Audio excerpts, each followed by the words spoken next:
Hello all, thanks to all my YouTube subscribers. మీరు already video thumbnail చూసే ఉంటారు.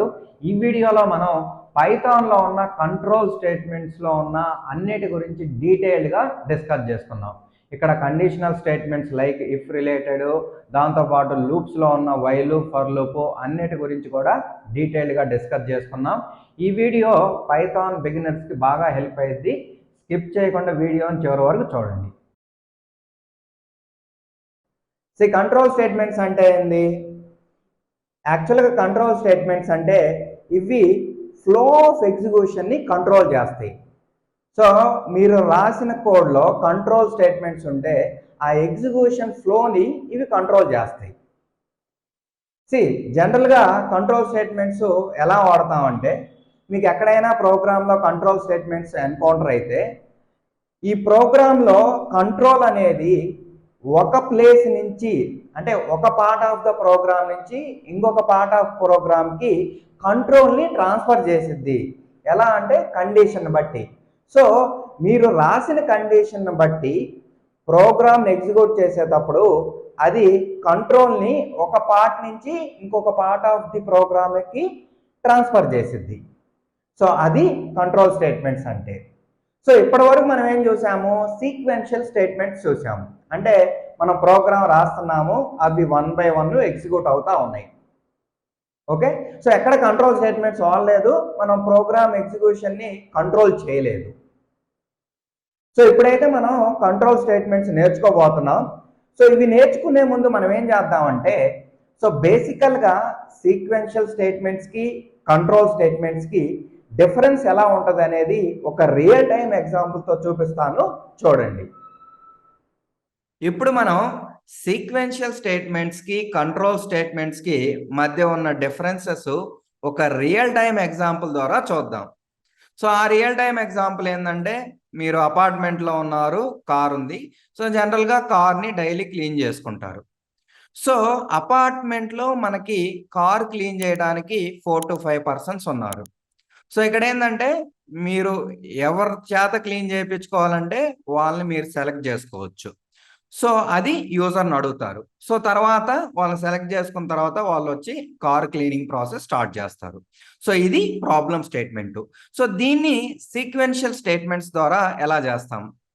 So sequential statements అంటే మీకు తెలుసు కదా, వన్ ఆఫ్టర్ అదరు లైన్లో ఎగ్జిక్యూట్ అవుతాయి. సో ఫస్ట్ ఏం చేయాలి? మనం కార్ క్లీన్ చేయడానికి పర్సన్ని చూజ్ చేసుకోవాలి. సో అది మనం ఇన్పుట్ అడుగుతాం. ఎవరిని? కార్ ఓనర్ని అడుగుతాం. సో వాళ్ళు ఎవరి పేరు ఇస్తే వాళ్ళు వచ్చి క్లీన్ చేస్తారు. సో అదే మనం ఇక్కడ నెక్స్ట్ స్టేట్మెంట్లో ఇస్తున్నాం. ఈ పర్సన్ వచ్చి కారు క్లీన్ చేస్తాడని చెప్తున్నాం. సో దాని తర్వాత కార్ క్లీనింగ్ స్టార్ట్ అయ్యిద్ది, ఇన్ ప్రోగ్రెస్, కంప్లీట్. సో ఇలా కార్ క్లీనింగ్ ప్రాసెస్ జరిగిద్ది. సో జనరల్గా కార్ క్లీన్ చేయడానికి మనకి 20 to 30 minutes పట్టిద్ది. సో ఇది సీక్వెన్షియల్ స్టేట్మెంట్స్లో అయితే ఇలా రాస్తాము. సో దీన్ని నేను మీకు ఎగ్జిక్యూట్ చేసి కూడా చూపిస్తాను. సో మీరు ఎవరు కావాలంటే వాళ్ళ పేరు ఇవ్వండి. మనకి 5 people ఉన్నారు. సో మీరు డైరెక్ట్గా వాళ్ళ పేరు ఇస్తే వాళ్ళు వచ్చి క్లీన్ చేస్తారు. సో నేను జయాన్ష్ అన్నా కాబట్టి, సో ఇప్పుడు మీకు జయాన్ష్ వచ్చి కారు క్లీన్ చేస్తాడు. Jayansh will clean the car. So then car cleaning process start అయింది. తర్వాత ఇన్ ప్రోగ్రెస్ కంప్లీట్ అయింది. సో ఇక్కడ పాయింట్ ఏంటంటే, నేను నెంబర్ ఆఫ్ పర్సన్స్ ఎవరున్నారనేది మీకు చెప్పట్లేదు. ఎందుకంటే జనరల్గా ఒక లిస్ట్ తీసుకొని వాటిలో చూజ్ చేసుకోవచ్చు. సో ఇది మళ్ళీ డీవియేట్ అవుతామని నేను డైరెక్ట్గా, మీకు తెలుసు కదా ఎవరున్నారో వాళ్ళ పేర్లు ఇస్తే సరిపోయింది, వాళ్ళు వచ్చి క్లీన్ చేస్తారు. సో ఇలా మనం సీక్వెన్షియల్ స్టేట్మెంట్స్ ద్వారా ఇలా ప్రోగ్రామ్ రాస్తాం. సో దీన్ని కంట్రోల్ స్టేట్మెంట్స్ ద్వారా అయితే ఎలా రాస్తాం? సో ఇక్కడ మనం కంట్రోల్ స్టేట్మెంట్స్కి వెళ్ళాల్సిన అవసరం ఏంటిది? సో ఇక్కడ పాయింట్ ఏంటంటే, మీరు ఒకరోజు కారు బయటికి తీయలేదు. ఓకే, సో అపార్ట్మెంట్లోనే ఉంచారు. సో డస్ట్ ఏం పడలేదు, క్లీన్గానే ఉంది. సో ఇలాంటి కేసెస్లో బ్లైండ్గా మళ్ళీ కారు క్లీన్ చేస్తే టైము, ఎఫర్ట్ రెండు వేస్ట్. సో బెటర్ ఏంది? కారు క్లీన్గా లేకపోతే చేయమని చెప్పండి. అంటే ఆ పర్సన్ చూజ్ చేసుకోవాలి, ఎవరికైతే అసైన్ చేస్తామో. కారు క్లీన్గా ఉంటే వాళ్ళు క్లీన్ చేయాల్సిన పని లేదు, లేకపోతే క్లీన్ చేయాలి. సో దీనివల్ల మనకి టైం సేవ్ అయ్యిద్ది. సో దీనికి కంట్రోల్ స్టేట్మెంట్స్ వాడతాం. అంటే మనం ఒక కండిషన్ పెట్టుకుంటాం. సో ఇప్పుడు ఏం చేస్తామంటే సేమ్ ప్రోగ్రామ్ మనం కంట్రోల్ స్టేట్మెంట్లో కూడా వాడుకోవచ్చు. సో మీరు పర్సన్ని చూజ్ చేసుకున్న తర్వాత కార్ క్లీనింగ్ స్టేటస్ అని ఒక వేరియబుల్ తీసుకొని దాంట్లో మనం కార్ క్లీనింగ్ స్టేటస్ని స్టోర్ చేసుకోవచ్చు. సో ఇది కార్ క్లీనింగ్ స్టేటస్ మనం ఆ పర్సన్ అడుగుతాం. So enter yes if car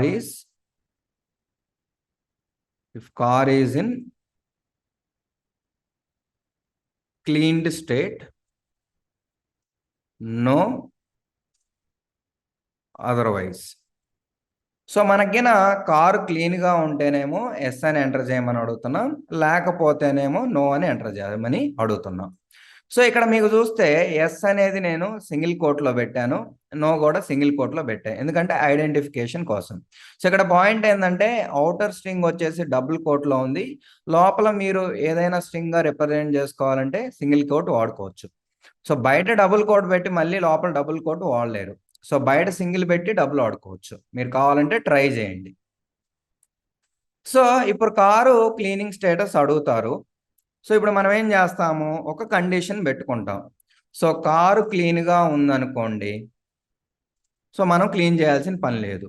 so car క్లీన్గా లేకపోతేనే మనం క్లీన్ చేయాలి. So if car cleaning status equal to know అంటే కారు క్లీన్గా లేదు కాబట్టి మనం ఈ స్టెప్స్ అన్ని కూడా చేస్తాం. ఇంతకుముందు సీక్వెన్షియల్ స్టేట్మెంట్స్లో చేసినవన్నీ కూడా చేస్తాము.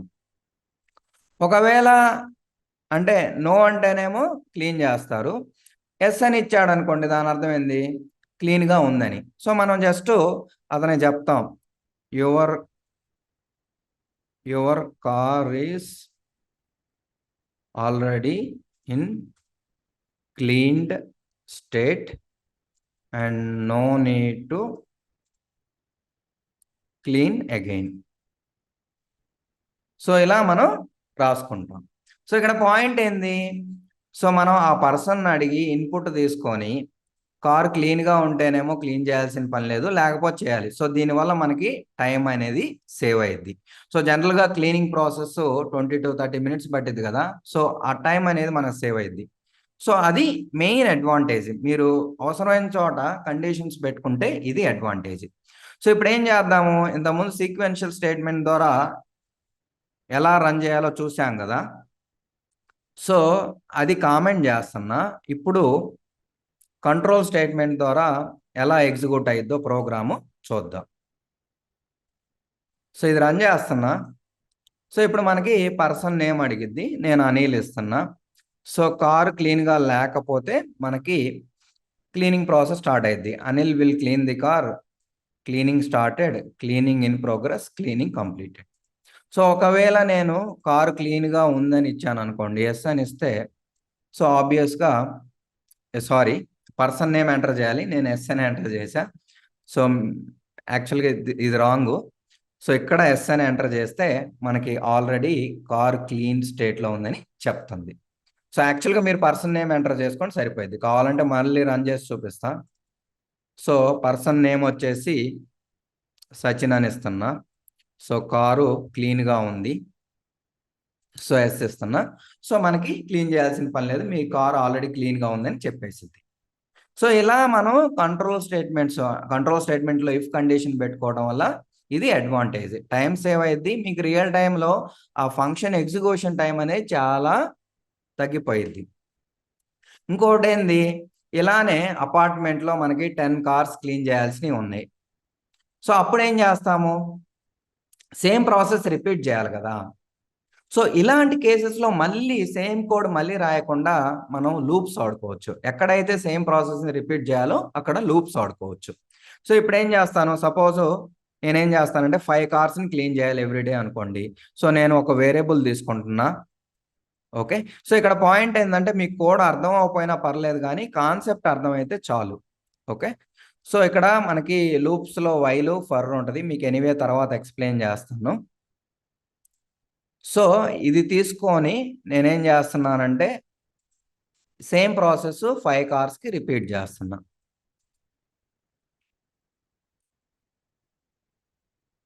సో ఇప్పుడు ఏం జరుగుతుంది, ప్రతి కారుకి కూడా మనం సేమ్ ప్రాసెస్ అడుగుతాం. ఎందుకంటే మళ్ళీ సేమ్ కోడ్ రాయటం వల్ల యూజ్ లేదు. దీనివల్ల మనకి ఓవరాల్గా కూడా టైం సేవ్ అయింది. సపోజ్ క్లీన్గా ఉంటే 5 కార్స్ క్లీన్గా ఉన్నాయి అనుకోండి, నియర్లీ మనకి ఈచ్ కార్కి 30 మినిట్స్ పడితే 5 కార్స్కి 150 మినిట్స్ సేవ్ అయ్యింది. సో ఇప్పుడు రన్ చేసి చూద్దాం. So enter the person name అంటే నేను అనిల్ ఇచ్చా. సో క్లీన్గా ఉందని చెప్తున్నా, అప్పుడు క్లీన్ చేయడు. సో నెక్స్ట్ ఎవరు క్లీన్ చేయాలో చెప్పండి, సచిన్ అంటున్నా. సో ఇప్పుడు క్లీన్గా లేదని ఇస్తే క్లీన్ చేస్తాడు, ఆ ప్రాసెస్ అంతా స్టార్ట్ అయింది. నెక్స్ట్ జయాన్ష్ అని ఇస్తున్నా, క్లీన్గా ఉందంటే క్లీనింగ్ జరగదు. సో నెక్స్ట్ ఎవరు క్లీన్ చేయాలో వాళ్ళ పేరు అడుగుతుంది, నేను షాన్విక ఇస్తున్నా. సో క్లీన్గా ఉందంట, క్లీన్ చేయదు. సో నెక్స్ట్ నేను సునీల్ అని ఇస్తున్నా. సో క్లీన్గా లేదంటే అతను క్లీన్ చేస్తాడు.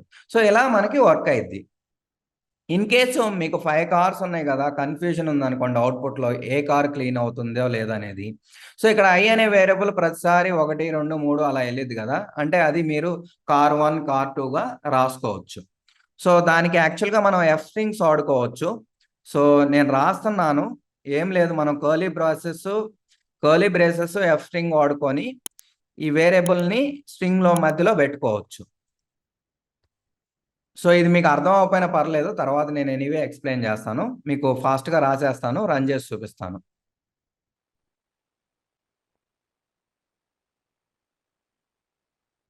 సో ఏంటంటే బేసికల్గా ఎఫ్ స్ట్రింగ్ వల్ల మీరు లోపల కావాల్సిన వేరియబుల్స్ని సబ్స్టిట్యూట్ చేసుకోవచ్చు. దీనివల్ల మీకు అవుట్పుట్లో నీట్గా ఉంటుంది. సో ఏ కార్ క్లీన్ అవుతుందో మీకు ఈజీగా అర్థమైంది. సో ఎస్ అని కొట్టాను అనుకోండి, సో మీకు కార్ 1 అని వచ్చింది. ఇంతకుముందు ప్రతిదాన్ని కార్గా ఉంటుంది కదా, ఇలాంటి కేసెస్లో మీకు ఎఫ్ స్ట్రింగ్ యూజ్ అయ్యింది, మీకు రియల్ టైంలో ఇలా యూజ్ అయ్యింది. తర్వాత ఎనీవే నేను ఎక్స్ప్లెయిన్ చేస్తాను. ఇప్పుడు జయాన్ష్ అని ఇస్తాను. సో కార్ క్లీన్గా లేదంటే అతను క్లీన్ చేస్తాడు. క్లియర్గా మనకు వస్తుంది చూడండి, కార్ 2 క్లీనింగ్. సో ఇంతకుముందు ప్రతిదానికి కార్ వస్తుంది, సో కన్ఫ్యూజన్ కదా. ఈసారి సచిన్ ఇస్తున్నా, ఎస్ అని కొడితే క్లీన్గా ఉంది. నెక్స్ట్ సునీల్ అని ఇస్తున్నా, ఎస్ అని కొడుతున్నా, క్లీన్గానే ఉంది. సో ఈసారి శామ్ అని ఇస్తున్నా, సో క్లీన్గా లేదంటే అతను క్లీన్ చేస్తాడు. సో ఇక్కడ పాయింట్ ఏంటంటే మనం కంట్రోల్ స్టేట్మెంట్స్ వాడటం వల్ల, సో బేసికల్గా కంట్రోల్ స్టేట్మెంట్స్లో ఇఫ్ వాడాము, వైల్ వాడాము. సో దీనివల్ల మనకి number of lines of code తగ్గింది, మనకు టైం కూడా సేవ్ అయింది. రియల్ టైంలో మీకు అవసరమైన చోట కండిషన్ పెట్టుకొని, మీకు ఇంతకుముందు రియల్ టైం ఎగ్జాంపుల్ చెప్పినట్టే ఈ చెకింగ్ జరిగితే మీకు టైం సేవ్ అయ్యింది, even number of lines of code execution కూడా తగ్గింది. సో ఇది కంట్రోల్ స్టేట్మెంట్స్కి సీక్వెన్షియల్ స్టేట్మెంట్స్కి డిఫరెన్సు. కంట్రోల్ స్టేట్మెంట్స్ వాడటం వల్ల మీకు కొన్ని చోట్ల అడ్వాంటేజ్ ఉంటుంది, అదేంటిదో కూడా మీకు చూపించాను. సో ఏమైనా డౌట్స్ ఉంటే కామెంట్ సెక్షన్లో పోస్ట్ చేయండి. సిస్టంలో ఒక రియల్ టైం ఎగ్జాంపుల్ చూసాం కదా, ఇంకొన్ని రియల్ టైం ఎగ్జాంపుల్స్ చెప్తాను, వినండి. జనరల్గా మనకి డైలీ మిల్క్ అనేవి బాగా యూజ్ అవుతాయి. సో ఇప్పుడు ఏం చేస్తున్నారు, అందరూ మిల్క్ అనేది ఆన్లైన్లో ఆర్డర్ ఇస్తున్నారు. సో మీరు ఆర్డర్ ఇచ్చారనుకోండి, అవి ప్రతిరోజు డెలివర్ అవుతాయి, ఎందుకంటే మీరు 1 మంత్ 2 మంత్స్కో సబ్స్క్రైబ్ అవుతారు. సో దీంట్లో ప్రాబ్లం ఉంది. సపోజ్ ఒక డే మీరు మిల్క్ వాడలేదు, అవి మిగిలిపోతాయి కదా. సో మీరు ఆర్డర్ అలానే ఉంచారనుకోండి, చెక్ చేసుకోకుండా, ప్రతిరోజు మిల్క్ అవుతాయి, అవి మీకు వేస్ట్ అయిపోతాయి, ఎందుకంటే మిల్క్కి ఎక్స్పైరీ డేట్ కూడా చాలా తక్కువ ఉంటుంది. సో ఇక్కడ పాయింట్ ఏంటంటే, సో ఎప్పుడైతే మనం మిల్క్ అయిపోతాయో అప్పుడు ఆర్డర్ ఇచ్చుకోవాలి, అయిపోయినప్పుడు ఆర్డర్ ఇచ్చుకోవాల్సిన పని లేదు. మీరు ఎవ్రీడే పనుకోపోయే ముందు జస్ట్ ఒకసారి మిల్క్ ఉన్నాయో లేదో ఫ్రిడ్జ్లో చూసుకొని చెక్ చేసుకొని ఉంటే ఆర్డర్ చేయాల్సిన పని లేదు, లేకపోతే ఆర్డర్ చేస్తారు. సో ఇక్కడేంది, మీరు ఒక చెకింగ్ జరుగుతుంది, ఒక కండిషన్ చేస్తున్నారు. అంటే ఆ కండిషన్ ఏంది, when milk is available no need to order, if milk is not available you order.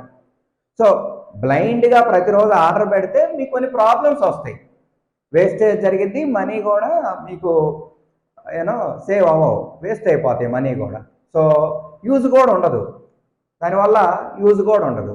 So అందుకని మనం ప్రతిరోజు ఒక కండిషన్ పెట్టుకొని, అరే మిల్క్ ఉన్నాయా లేదా చూసుకొని దాన్ని బట్టి ఆర్డర్ చేసుకుంటే మనకి మనీ అనేది బాగా సేవ్ అయ్యింది. సో ఇది ఒక ఎగ్జాంపుల్. సో ఇంకొక ఎగ్జాంపుల్ వచ్చేసి, సో జనరల్గా మనం మూవీస్కి వెళ్తుంటాం. సో మూవీస్కి వెళ్ళేటప్పుడు ఫ్యామిలీస్ వెళ్ళినప్పుడు సో పిల్లలు కూడా వెళ్తుంటారు. సో పిల్లలకి టికెట్ తీసుకోవాలా? సో పిల్లలకి ఎవరికైతే greater than or equal to 3 years of age ఉంటే మనం టికెట్ కంపల్సరీగా తీసుకోవాలి. సో 3 ఏళ్ళ కంటే తక్కువ ఉంటే తీసుకోవాల్సిన పని లేదు, కానీ 3 సంవత్సరాల కంటే ఎక్కువ ఉంటే మాత్రం కంపల్సరీగా మనం టికెట్ తీసుకోవాలి.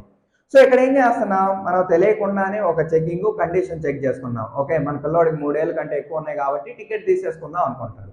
సో ఈవెన్ మీరు థియేటర్లోకి ఎంటర్ అయినా వాళ్ళు చెక్ చేస్తారు.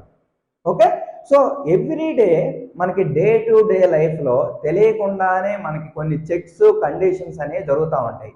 సేమ్ అవే మనం ప్రోగ్రామింగ్ లాంగ్వేజ్లో మన ప్రాబ్లం స్టేట్మెంట్ని బట్టి కంట్రోల్ స్టేట్మెంట్స్ని ఇంప్లిమెంట్ చేసుకుంటాం. సో మనకి పైథాన్లో 3 types ఆఫ్ కంట్రోల్ స్టేట్మెంట్స్ ఉన్నాయి. సో ఫస్ట్ది వచ్చేసి మనకి కండిషనల్, సెకండ్ది వచ్చేసి లూప్స్, థర్డ్ది వచ్చేసి బ్రాంచింగ్. సో ఇప్పుడు ఏం చేద్దామంటే మనం డీటెయిల్డ్గా 1 by 1 డిస్కస్ చేసుకుందాం. ఇప్పుడు మనం కండిషనల్ స్టేట్మెంట్స్ గురించి చూద్దాం. పైథాన్లో కండిషనల్ స్టేట్మెంట్స్ అంటే బేసికల్గా ఇఫ్ స్టేట్మెంట్స్.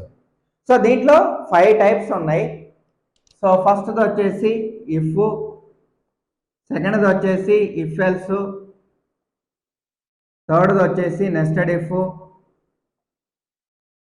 ఫోర్త్ది వచ్చేసి నెస్టెడ్ ఇఫ్ ఎల్స్, ఫిఫ్త్ది వచ్చేసి ఇఫ్ ఎల్ఇఫ్ లాడర్. సో ఇలా మనకి పైథాన్లో 5 కండిషనల్ స్టేట్మెంట్స్ ఉన్నాయి. సో వీటిని మనం డీటెయిల్డ్గా డిస్కస్ చేసుకుందాం. సో ఇప్పుడు మీకు ఏం చేస్తానంటే కండిషనల్ స్టేట్మెంట్స్కి ఒక రియల్ టైం ఎగ్జాంపుల్ ఇస్తాను, చూడండి. సపోజ్ మీకు ఒక కారు ఉందనుకోండి. సో మీరు డ్రైవ్ చేస్తూ ఉంటారు. సో మధ్యలో ఎక్కడో మనకి టైం బాగలేక ట్రాఫిక్ సిగ్నల్ వచ్చింది. సో ట్రాఫిక్ సిగ్నల్ వచ్చినప్పుడు మీరు ఏం చేస్తారు, గ్రీన్ ఉంటే మూవ్ అవుతారు, రెడ్ ఉంటే స్టాప్ అవుతారు, ఆరెంజ్ ఉంటే ప్రిపేర్ టు స్టాప్. సో మిగిలిన సిగ్నల్ గ్రీన్ ఉంటే ఒక యాక్షన్ తీసుకుంటారు, మూవ్ అవుతారు. అదే సిగ్నల్ రెడ్ ఉంటే స్టాప్ అవుతారు. అదే సిగ్నల్ లైటు ఆరెంజ్ ఉంటే రెడీ టు స్టాప్, అంటే ప్రిపేర్ టు స్టాప్.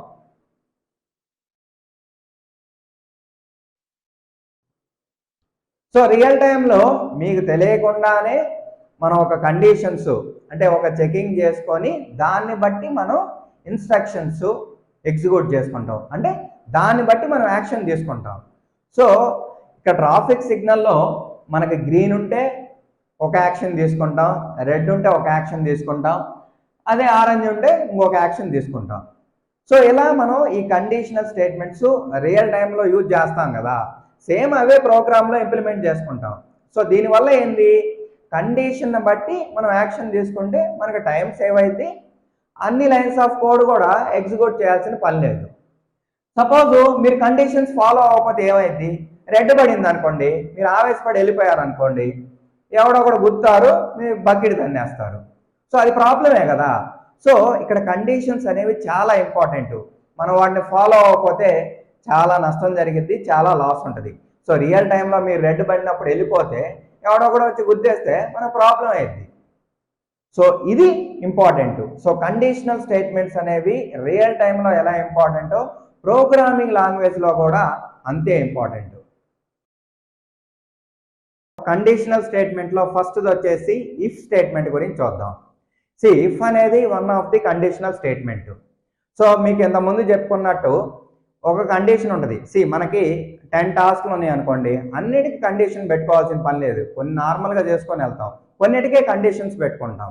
సో మీకు ఇంతకుముందు చెప్పా కదా, సో డైలీ మార్నింగ్ మిల్క్ ఉన్నాయో లేదో ఆ కండిషన్ పెట్టుకుంటారు, అంటే మిల్క్ అయినా లేకపోతే ఆ పని చేస్తారు, మిల్క్ తెచ్చుకుంటారు, ఉంటే ఇంకేం వరి అవ్వాల్సిన పని లేదు, వేరే పనులు చేసుకుంటూ వెళ్తారు. సో మనకి యాక్చువల్గా ఇఫ్ కండిషన్ అనేది ఒక కండిషన్ చెక్ చేసిద్ది. ఇఫ్ కండిషన్ అనేది ఒక కండిషన్ చెక్ చేసి ఏం చేసిద్ది అంటే, సో ఈ కండిషన్ ట్రూ అయితే ఈ పని చేసిద్ది, లేకపోతే మిగతా మనకున్న టాస్క్లు చేసిద్ది. సో అది ఇఫ్ కండిషను. సో దీని సింటాక్స్ చూద్దాం ఇప్పుడు. దీని సింటాక్స్ వచ్చేసి ఇఫ్ అనేదేమో కీవర్డు. సో ఇక్కడ మీరు కండిషన్ రాస్తారు. ఈ కండిషన్కి మీరు బ్రాకెట్స్ ఏం పెట్టాల్సిన పని లేదు, పెట్టినా ప్రాబ్లం లేదు కానీ అవసరం లేదు. సో కోలన్ ఏం ఇండికేట్ చేసిద్ది అంటే మనం ఇండెంటేషన్ స్టార్ట్ చేయబోతున్నామని ఇండికేట్ చేసింది. సో ఇక్కడ ఇండెంటేషన్ మనం పైథాన్లో 4 స్పేసెస్ ఇస్తాం. ఇక్కడ మీరు స్టేట్మెంట్స్ రాసుకోవచ్చు. సో స్టేట్మెంట్ 1, స్టేట్మెంట్ 2 ఇలా మీరు ఎన్ని స్టేట్మెంట్లు కావాలంటే అన్ని రాసుకోవచ్చు. సో మీకు ఇంతకుముందు వీడియోలో, అంటే ఈ వీడియోకి ముందు కాకుండా ఉంది ఒక వీడియోలో ఇండెంటేషన్ గురించి ఎక్స్ప్లెయిన్ చేశా కదా. ఇండెంటేషన్ ఎందుకు? Black of కోడ్కి. సో అది ఎందుకు ఎక్స్ప్లెయిన్ చేశా అంటే మీకు ఇఫ్ కానీ వైల్ ఏది రాసినా మీరు బ్లాక్ ఆఫ్ కోడ్ రాయాలి. సో ఈ కండిషన్ ట్రూ అయితే ఈ స్టేట్మెంట్స్ అన్ని మనం ఎగ్జిక్యూట్ చేయాలి. సో ఇక్కడ ఇదంతా కూడా ఇఫ్ బ్లాక్లో ఉంది.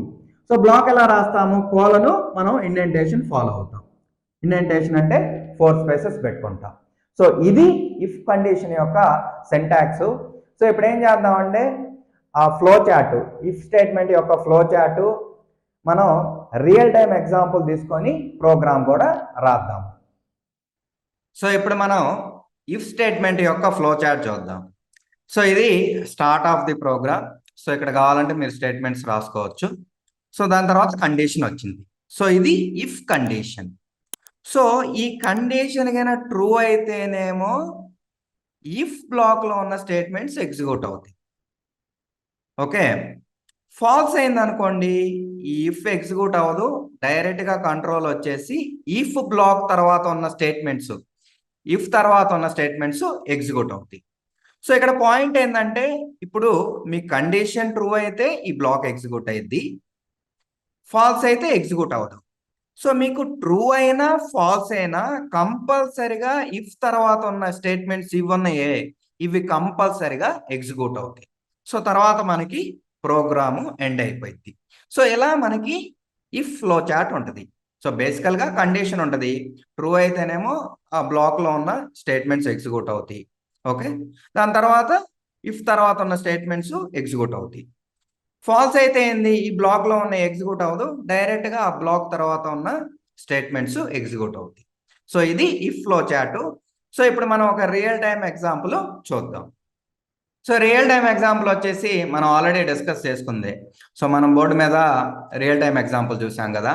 సో మీరేంది పనుకోబోయే ముందు మిల్క్ చూసుకుంటారు, మిల్క్ అవైలబిలిటీ. మిల్క్ ఉందనుకోండి ఆర్డర్ చేయాల్సిన పని లేదు, లేకపోతే ఆర్డర్ చేసుకుంటారు. సో ఇక్కడ మనం మిల్క్ స్టేటస్ తెలుసుకోవడానికి ఒక వేరియబుల్ తీసుకుంటాం. So milk availability status. So ఈ మిల్క్ అవైలబిలిటీ స్టేటస్ అనేది మనం యూజర్ని అడుగుతాం. So input enter yes if milk is available, no otherwise. So milk ఉంటేనేమో ఎస్ అంటాడు, లేకపోతే నో ఇస్తాడు. సో ఇప్పుడు మనం మిల్క్ అవైలబిలిటీ స్టేటస్ యూజర్ని అడుగుతున్నాం. సో ఇప్పుడు మనం కండిషన్ రాసుకోవాలి. సో ఏ కండిషన్ రాసుకోవాలి? ఇఫ్ కండిషన్ రాసుకోవాలి. సో ఇఫ్ ఇక్కడ కండిషన్ అనేది ఈ వేరియబుల్. సో ఈ వేరియబుల్లో మనకి యూజర్ దగ్గర నుంచి స్టేటస్ వస్తుంది. సో ఇక్కడ ఈక్వల్ టు ఆపరేటర్ అనేది ఈక్వాలిటీని చెక్ చేసిద్ది. సో మనకి మిల్క్ లేకపోతే అప్పుడు మనం ఆర్డర్ చేసుకోవాలి. సో అప్పుడు print order the milk in the application.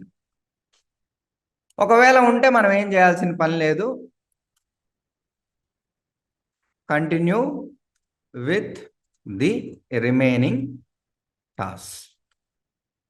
So ఇక్కడ పాయింట్ ఏంటంటే మనకి మిల్క్ ఉంటేనేమో ఆర్డర్ చేయాల్సిన పని లేదు, లేకపోతే చేయాలి. సో దానికి ఇఫ్ ఇదంతా కూడా మనకు ఒక కండిషను. సో ఇక్కడ ఏం చేస్తున్నాం? 2 వేరియబుల్స్ని చెక్ చేస్తున్నాం. ఈ వేరియబుల్లో వాల్యూ ఉంటుంది, ఇది వాల్యూ, 2 వాల్యూస్ని కంపేర్ చేస్తున్నాం. సో 2 నో అయితే మనకి మిల్క్ లేదు కాబట్టి మనం ఆర్డర్ చేయమని చెప్తున్నాం.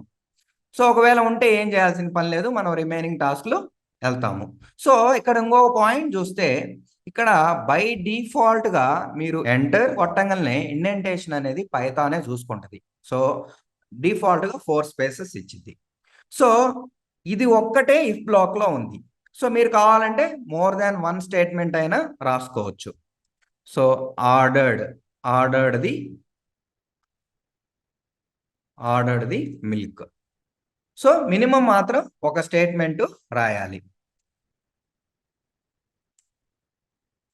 సో దాని తర్వాత మీకు ఎప్పుడైతే ఇఫ్ బ్లాక్లో స్టేట్మెంట్స్ వద్దనుకుంటున్నారో మీరు కర్సర్ వచ్చేసి ఇఫ్ లెవెల్లో పెట్టుకుంటారు.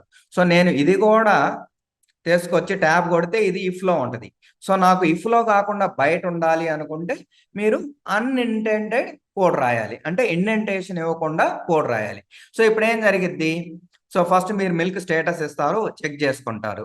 సో మిల్క్ లేకపోతే మనకి ఈ రెండు స్టేట్మెంట్స్ ఎగ్జిక్యూట్ అవుతాయి. ఓకే, ఉన్నా లేకపోయినా ఇది మాత్రం కంపల్సరీగా ఎగ్జిక్యూట్ అయ్యింది. ఇది అవుట్ సైడ్ రిమైనింగ్ టాస్క్ చేసిద్ది. సో ఇప్పుడు రన్ చేసామనుకోండి కోడ్. సో మిల్క్ ఉంది అనుకోండి, ఎస్ అని ఇస్తా. సో ఇప్పుడు ఏంది? Continue with the remaining task.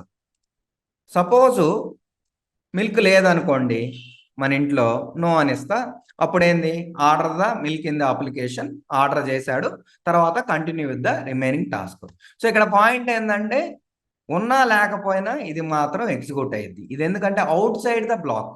ఇది సీక్వెన్స్ స్టేట్మెంట్, ఇది ఒక్కటే కండిషనల్ స్టేట్మెంట్. సో ఇలా మనకి యూనో ఇఫ్ అనేది వర్క్ అయింది. ఇది రియల్ టైం ఎగ్జాంపుల్తో మీకు చూపించాను. సో ఇప్పుడు మీరేం చేస్తారంటే ఒక ప్రోగ్రామ్ రాయండి, ఇచ్చిన నెంబరు జీరోనో కాదో టెస్ట్ చేయండి. సో ఈ ప్రోగ్రామ్ రాయండి, ఏమైనా డౌట్స్ ఉంటే కామెంట్ చేయండి. సో ఇది ఇఫ్ స్టేట్మెంట్ గురించి. ఇఫ్ చూస్తే ఏంది? సో ఆ కండిషన్ మీట్ అయితే ఆ పని చేయి, ఇంకా లేకపోతే వేరే చాయిస్ ఉండదు, మిగతా పనులు చేసుకోవటమే. సో అదే ఇఫ్ ఎల్స్ అనుకోండి, ఈ కండిషన్ మీట్ అయితే మీరు ఇది చేయండి, లేకపోతే ఎల్స్ ఇంకొక పని చేయండి. సో మీకు రియల్ టైంలో ఒక ఎగ్జాంపుల్ చెప్తాను చూడండి. సో పర్సన్ 1 హైటు, పర్సన్ 2 హైటా.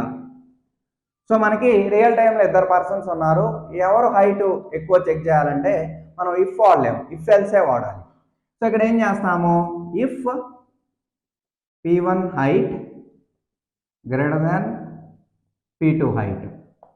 సో పర్సన్ 1 పర్సన్ 2 కంటే హైట్ అయితే సో అప్పుడు ఏం చేస్తాము? పర్సన్ 1 హైట్ అని చెప్పేస్తాం. లేదనుకో, సో పర్సన్ 1 హైట్ కాదంటే పర్సన్ 2 హైట్ అయినట్టే. సో అప్పుడు మనం డైరెక్ట్గా ఎల్స్లో పర్సన్ 2 హైట్ అని రాస్తాం.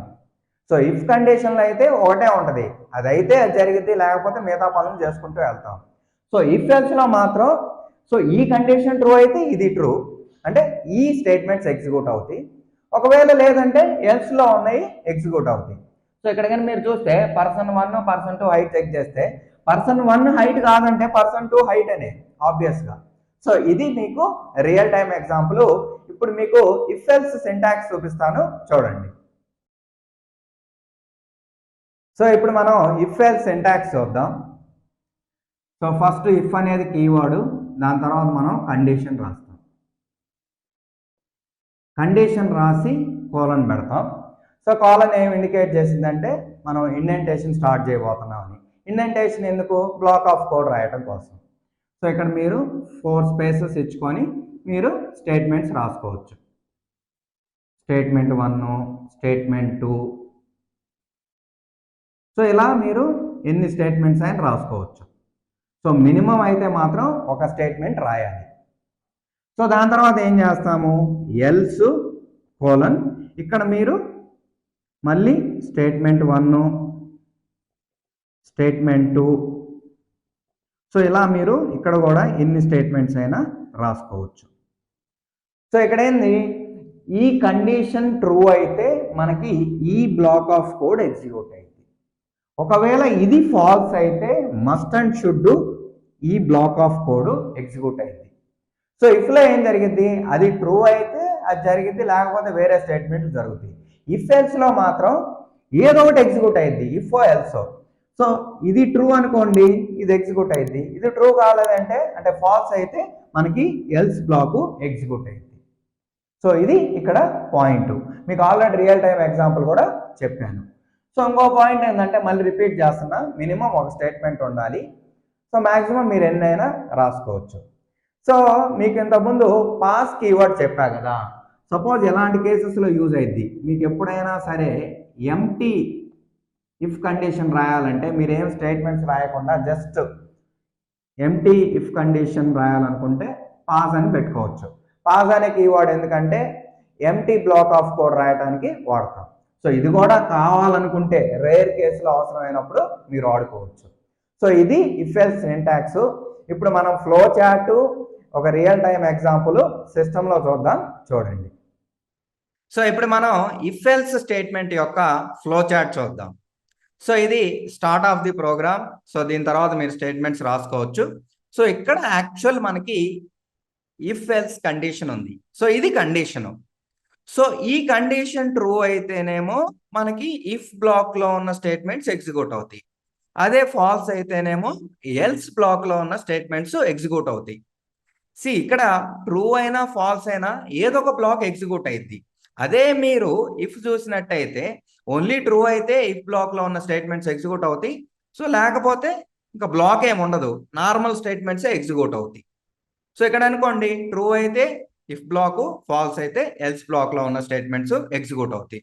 సో దీని తర్వాత ఏంది, దీని తర్వాత నార్మల్ గా ఇఫ్ ఎల్స్ బ్లాక్ తర్వాత ఉన్న స్టేట్మెంట్స్ అన్ని మీకు ట్రూ అయినా ఫాల్స్ అయినా ఎగ్జిక్యూట్ అవుతాయి. సో ఇది ఇఫ్ ఎల్స్ స్టేట్మెంట్ యొక్క ఫ్లో చార్ట్. సో మీకు సింపుల్ గా చెప్పాలంటే ఒక కండిషన్ ఉంటుంది, ట్రూ అయితే ఇఫ్ కండిషన్ లో ఉన్న స్టేట్మెంట్స్ ఎగ్జిక్యూట్ అవుతాయి, ఫాల్స్ అయితే ఎల్స్ లో ఉన్న స్టేట్మెంట్స్ ఎగ్జిక్యూట్ అవుతాయి.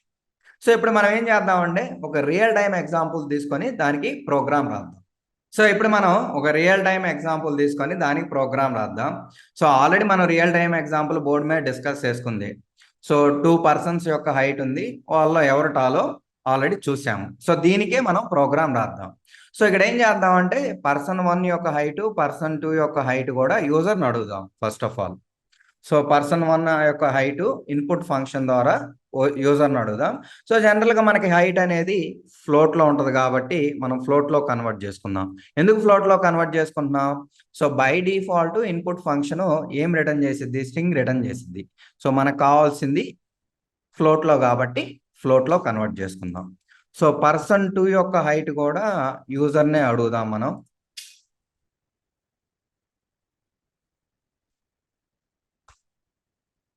సో ఈ రెండు తీసుకున్న తర్వాత మనం ఏం చేయాలి, ఒక కండిషన్ పెట్టుకోవాలి. సో అదేంటిది, ఇఫ్ కండిషన్. సో ఇఫ్ అనేది కీవర్డ్. సో కండిషన్ ఎలా రాస్తాము, ఈ పర్సన్ 1 యొక్క height greater than person 2 height. So ఇక్కడ ఏం చేస్తున్నాం, మనం రిలేషనల్ ఆపరేటర్స్ వాడుతున్నాం. సో పర్సన్ 1 హైటు పర్సన్ 2 కంటే ఎక్కువ అంటే అప్పుడు పర్సన్ 1 టాలర్ అని మనకు అర్థమైపోయింది. సో అప్పుడు ఏం చేస్తాము, print person 1 is taller. So మనకి ఇద్దరే ఉన్నారు. సో ఒకడు టాల్ కాదంటే ఆబ్వియస్గా పర్సన్ 1 టాల్ కాదంటే సో ఇంకా సెకండ్ ఆప్షన్ ఏం లేదు కదా, పర్సన్ 2 టాల్ అనే కదా. సో ఎల్స్లో మనం పర్సన్ 2 టాలర్ అని రాస్తాము. సో ఇక్కడ ఏం చేసాం మనం, ఇఫ్ అనేదేమో కీవర్డ్, సో ఇక్కడ కండిషన్ రాసాం. కండిషన్ అనేది జనరల్గా మనం వేరియబుల్స్ ఆపరేటర్స్ వాడుకొని రాస్తాం. సో ఇక్కడ కాలను ఇది ఇండెంటెడ్ బ్లాక్ స్టార్ట్ అవుతుందని చెప్తుంది. సో ఇక్కడ మనకి బై డిఫాల్ట్ పైథాన్ ఇండెంటేషన్ ఇచ్చింది. సో మీరు కానీ ఐడిఎస్లో రాస్తే, మామూలుగా ఐడిఎల్ఈ రాస్తే మీరు మాన్యువల్గా 4 స్పేసెస్ ఇవ్వాలి. సో దీంట్లో మీరు ఎన్ని స్టేట్మెంట్స్ అయినా రాసుకోవచ్చు. సో దాని తర్వాత మనం ఎల్స్ తీసుకుందాం. సో ఎల్స్లో అంటే ఇది రాంగ్ అయితే ఇది ఎగ్జిక్యూట్ అవ్వమంటున్నాం. సో ఇది ట్రూ అయితే ఇది ఎగ్జిక్యూట్ అయింది, ఇది ఫాల్స్ అయితే మనకి ఎల్స్ ఎగ్జిక్యూట్ అయింది.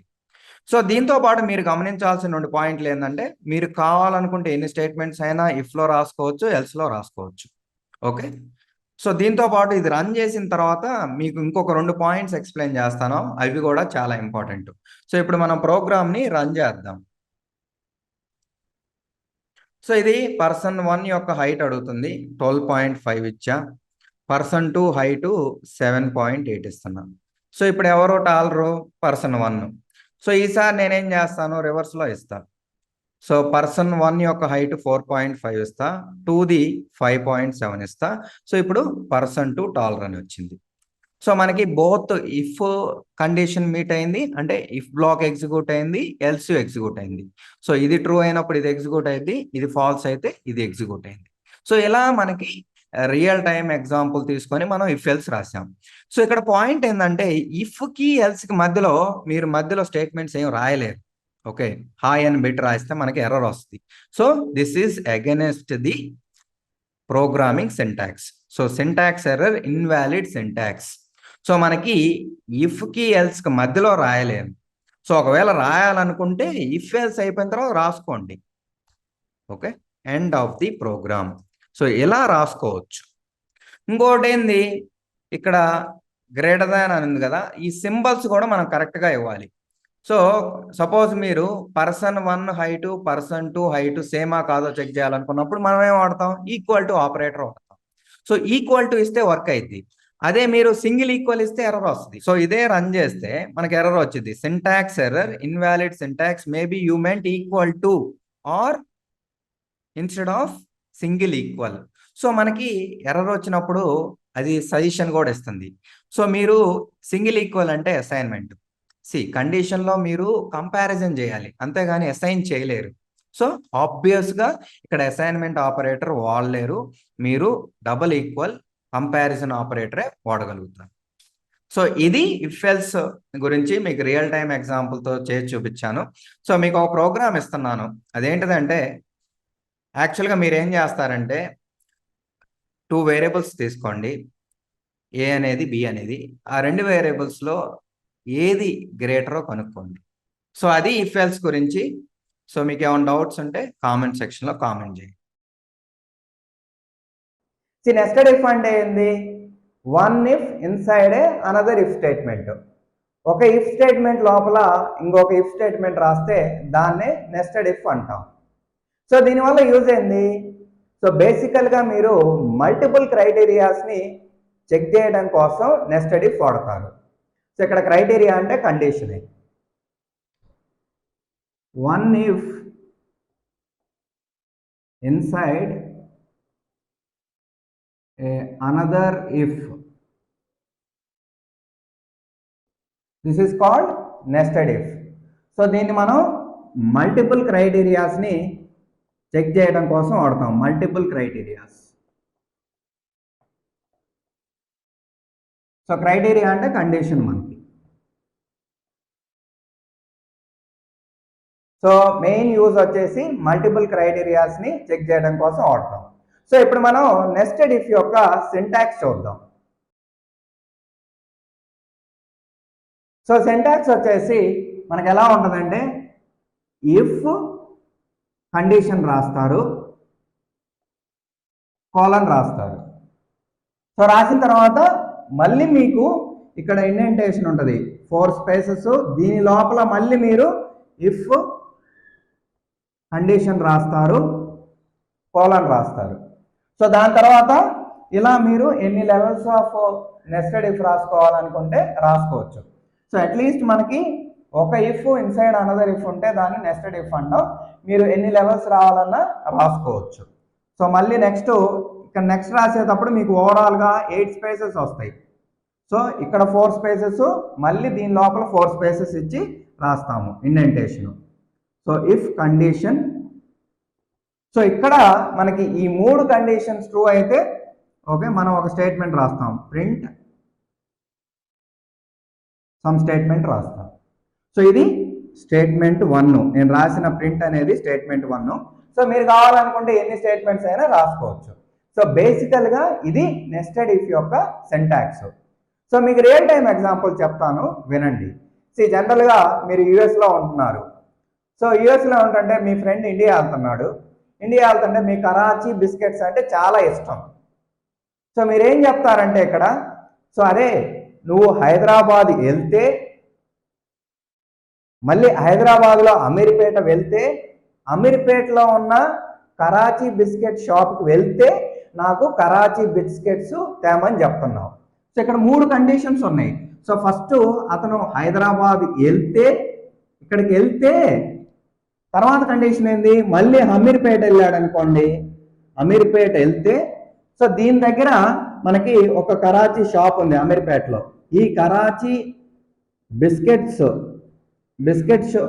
షాప్కి వెళ్తే నాకు బిస్కెట్స్ తేమని అడుగుతున్నాడు. సో మనం రియల్ టైంలో ఛాన్సార్లు చెప్తాం కదా, ఎవడన్నా బయటికి వెళ్తుంటే అరే నువ్వు అక్కడికి వెళ్తే నాకు ఇద్దామని. సో అలాంటి కేసెస్లో మనకి నెస్టెడ్ ఇఫ్ అనేది బాగా ఉపయోగపడింది.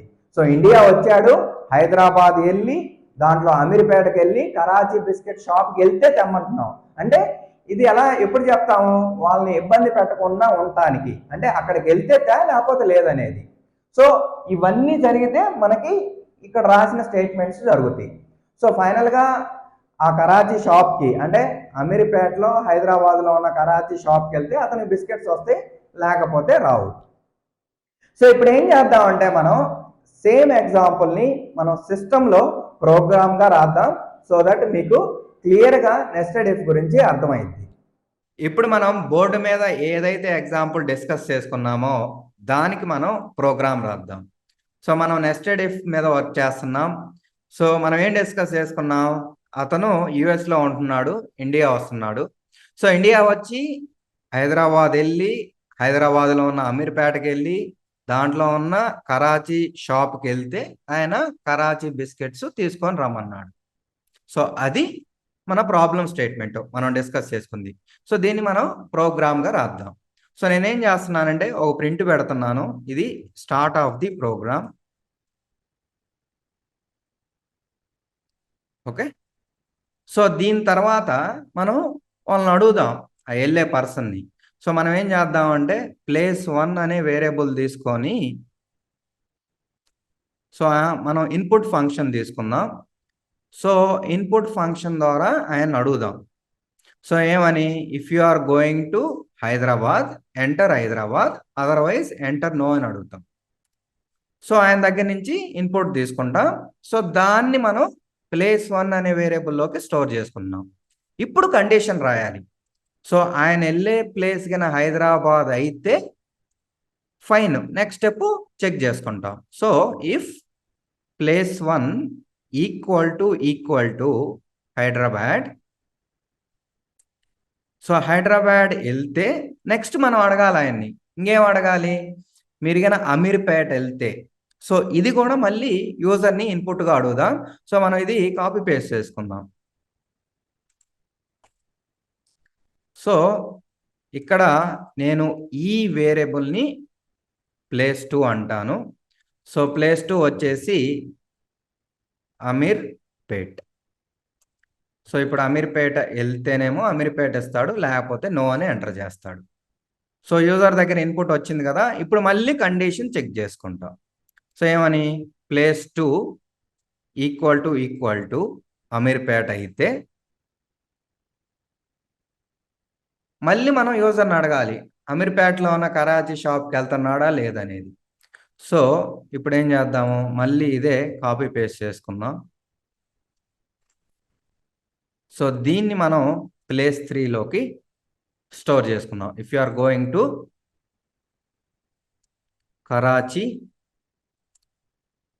బిస్కెట్ షాప్, ఇక్కడికి వెళ్తే మనం కరాచీకి వెళ్తున్నాడని ఎంటర్ చేయమన్నాం. జస్ట్ కరాచీ అని ఎంటర్ చేస్తే సరిపోయింది, లేకపోతే నో ఎంటర్ చేస్తాడు. సో ఎంటర్ కొట్టి ఇక్కడ మళ్ళీ కండిషన్ చెక్ చేసుకోండి. So place3 equal to so మనకి కరాచీ అనుకోండి, అప్పుడు ఆయన మనకి బిస్కెట్స్ తెస్తాడు. So getting the Karachi biscuits. So ఇది మనం రాస్తున్నాం. సో ఈటెల్లో ఏ కండిషన్ జరగకపోయినా మనకి బిస్కెట్లు రావు, ఇక్కడ వరకు రాకపోతే బిస్కెట్స్ రావు. ఓకే, సో ఇది లేకపోతే ఏం లేదు, వెళ్తేనే తెమ్మన్నాడు, వెళ్ళకపోతే చెప్పలేదు ఆయన ఏం చేయాలో. సో అందుకనే మనం దానికి నెస్టెడ్ ఇఫ్ వాడుకున్నాం. సో ఇక్కడ వచ్చేసి నేను ఎండ్ ఆఫ్ ది ప్రోగ్రామ్ అని రాస్తున్నా. సో ఇక్కడ మీరు క్లియర్గా అబ్జర్వ్ చేస్తే ఫస్ట్ యూజర్ని అడుగుతున్నాం ఏమని, మీరు హైదరాబాద్ వెళ్తున్నారా, వెళ్తే అది ఫస్ట్ కండిషన్.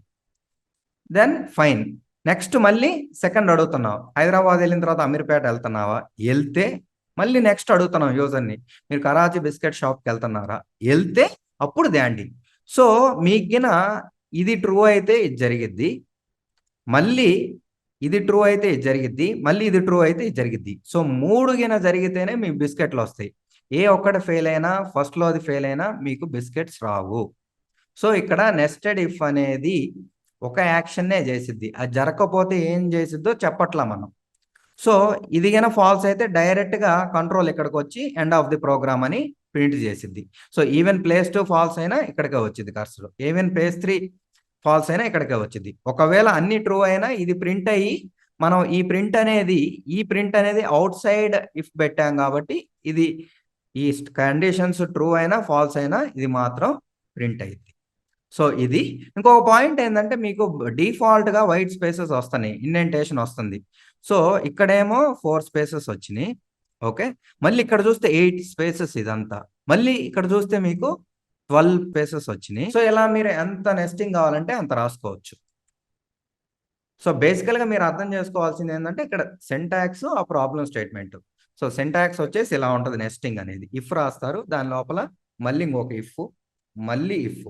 సో అలా ఆ కండిషన్స్ ట్రూ అయితే మనకి ఫైనల్గా అవుట్పుట్ వచ్చింది. సో ఇప్పుడు మనం రన్ చేసి చూద్దాం.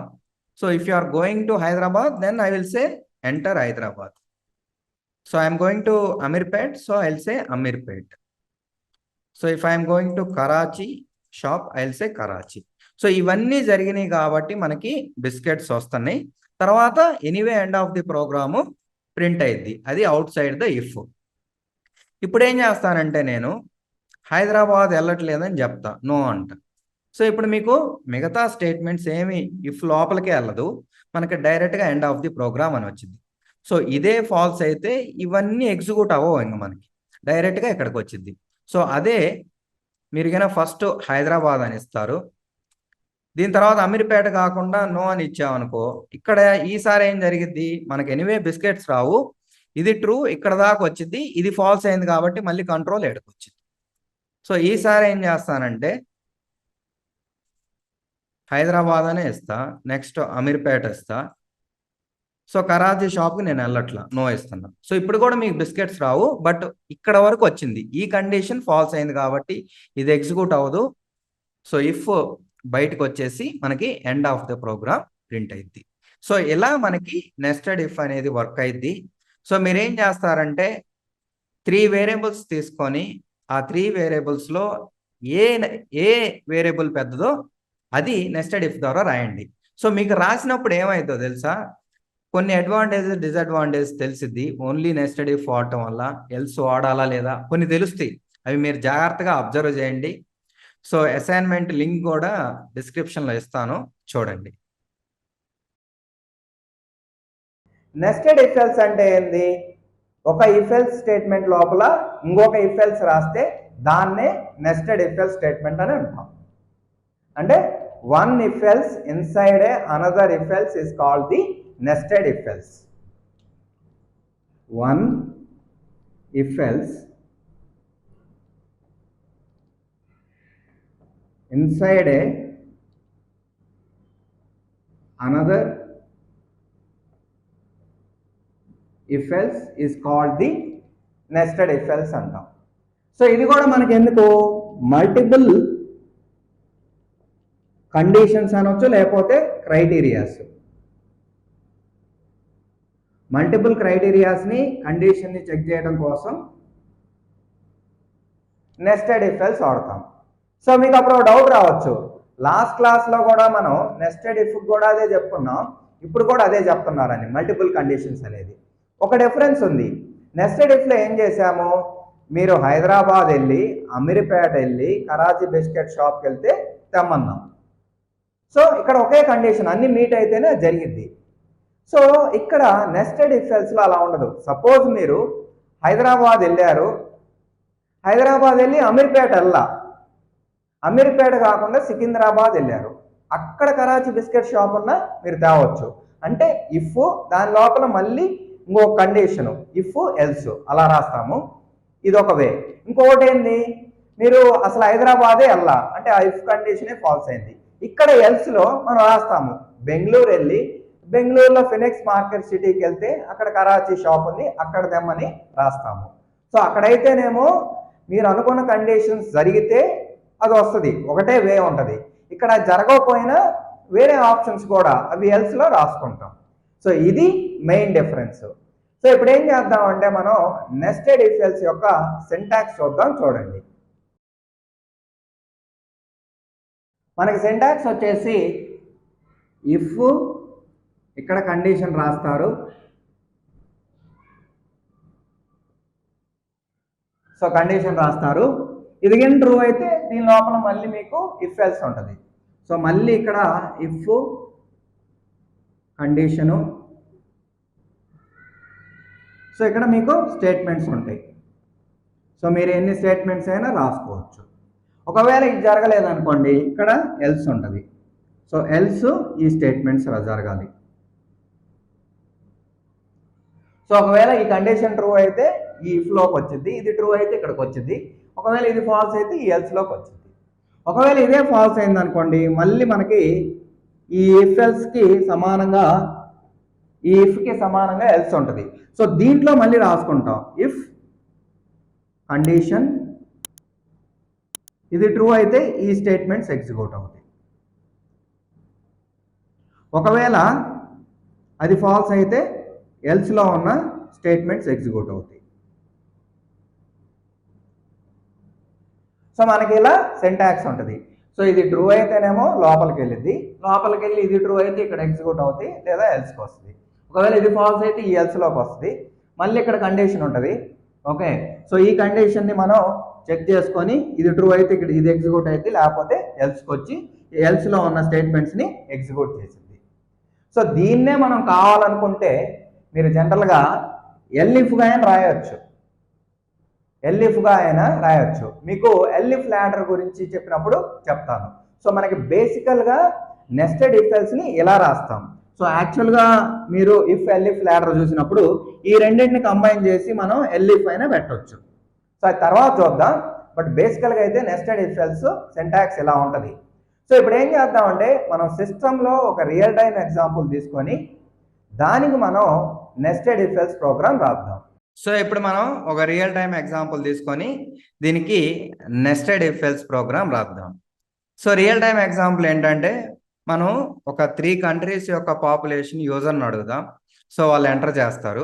సో మనం పాపులేషన్ బట్టి ఏది బిగ్గెస్ట్ కంట్రీయో ఫైండ్ అవుట్ చేయాలి. దానికి మనం నెస్టెడ్ ఇఫ్ ఎల్స్ రాయాలి.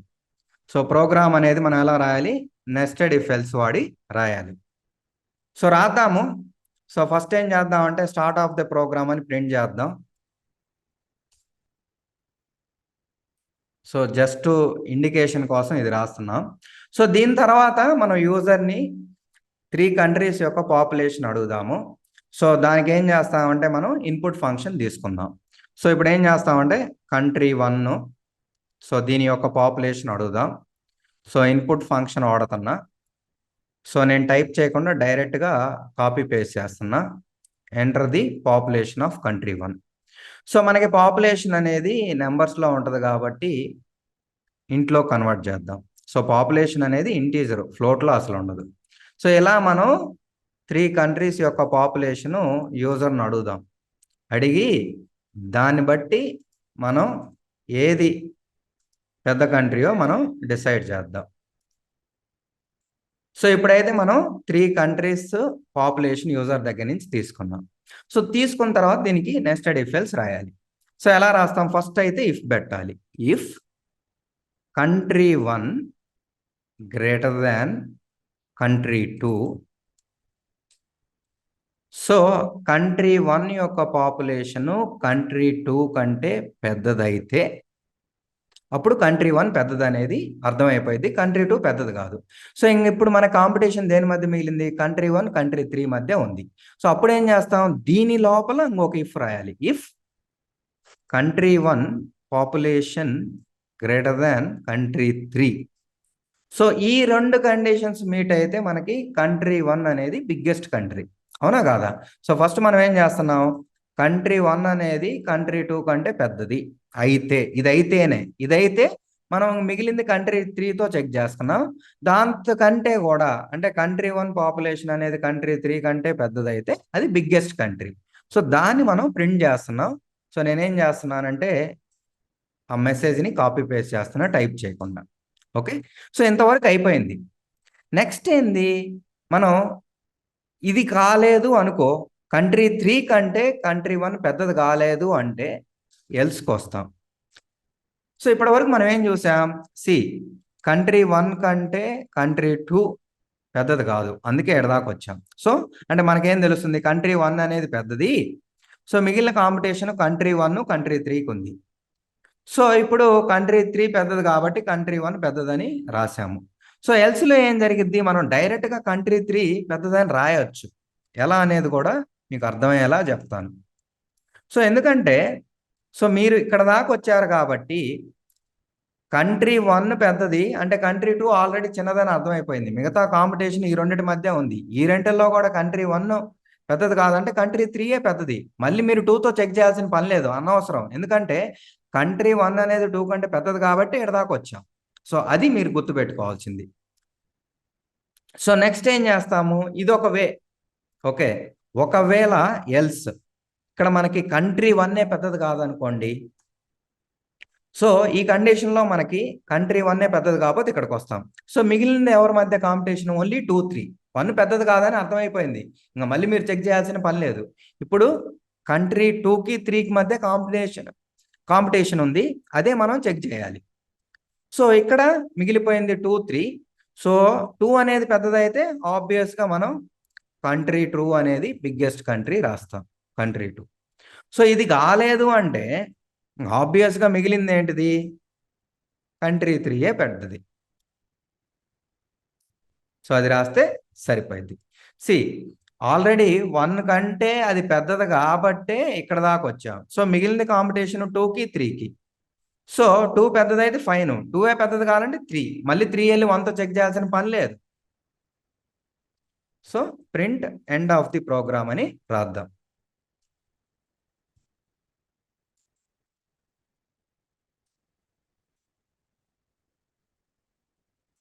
సో ఇది ప్రోగ్రామ్. బేసికల్గా ఏం చేస్తున్నాం, 3 కంట్రీస్ యొక్క పాపులేషన్ యూజర్ని అడుగుతున్నాం. సో మనం నెస్టెడ్ ఇఫ్ ఎల్స్ యూజ్ చేసి రాస్తున్నాం. సో కంట్రీ 1 కంటే పెద్దదైతే ఈ స్టెప్స్ ఫాలో, కాలేదు అంటే మిగిలిన కాంపిటీషన్ 2కి 3కి.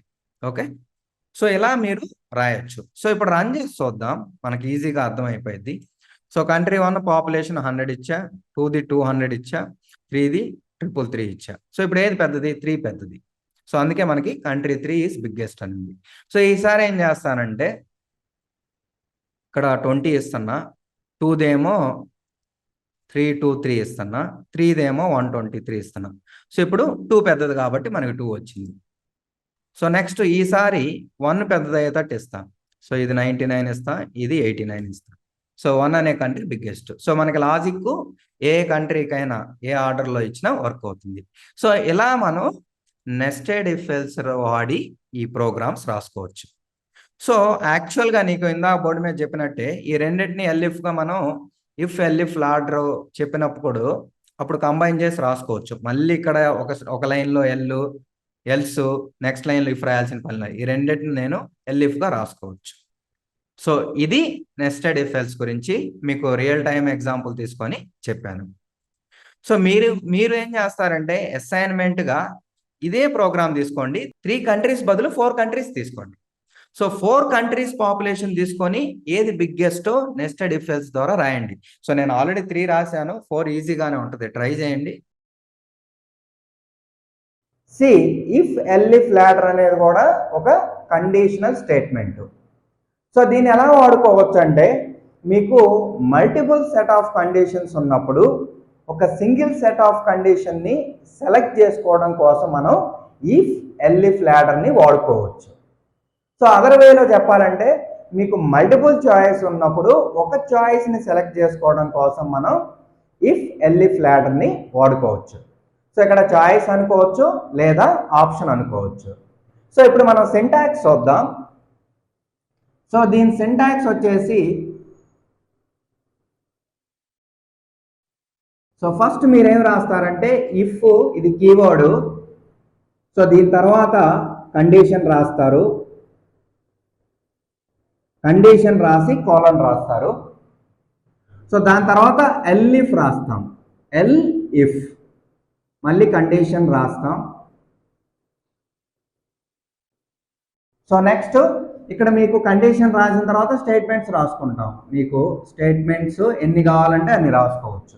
సో ఇక్కడ కూడా మీరు ఎన్ని స్టేట్మెంట్స్ కావాలంటే అన్ని స్టేట్మెంట్స్ రాసుకోవచ్చు. సో నెక్స్ట్ ఎల్ఇఫ్ కండిషన్, మళ్ళీ ఇక్కడ స్టేట్మెంట్స్ రాసుకుంటాం. సో ఇలా మీరు ఎన్ని ఎల్ఇఫ్లు కావాలంటే మీ ఎగ్జాంపుల్ బట్టి అన్ని రాసుకోవచ్చు. సో లాస్ట్లో మనం ఎల్స్ అని రాసుకుంటాం. So else statements. సో ఇది ఎలా వర్క్ అవుతుందంటే టాప్ నుంచి బాటమ్ వరకు కండిషన్స్ చెక్ చేసుకుంటా వచ్చింది. సో ఫస్ట్ ఈ కండిషన్ని చెక్ చేసిద్ది. ఒకవేళ ఇది ట్రూ అయింది అనుకోండి, సో ఈ బ్లాక్లో ఉన్న స్టేట్మెంట్స్ని ఎగ్జిక్యూట్ చేసి మిగతా కండిషన్ని స్కిప్ చేసిద్ది. సో డైరెక్ట్గా కంట్రోల్ ఎల్స్ తర్వాత ఉన్న స్టేట్మెంట్స్ని ఎగ్జిక్యూట్ చేసిద్ది, అంటే కంట్రోల్ ఇక్కడికి వచ్చింది. ఒకవేళ ఇది ఫాల్స్ అయితే మళ్ళీ ఇది చెక్ చేసిద్ది. సో ఇది ఏమైనా ట్రూ అయింది అనుకోండి, ఈ స్టేట్మెంట్స్ ఎగ్జిక్యూట్ చేసి కంట్రోల్ మళ్ళీ ఇక్కడికి వచ్చింది. ఒకవేళ ఇది ఫాల్స్ అయితే మళ్ళీ ఈ కండిషన్ చెక్ చేసింది. సో ఇక్కడ ట్రూ అయితే మళ్ళీ ఈ స్టేట్మెంట్స్ ఎగ్జిక్యూట్ చేసింది, తర్వాత కంట్రోల్ ఇక్కడికి వచ్చింది. ఒకవేళ ఫాల్స్ అయితే ఎల్స్లోకి వచ్చింది.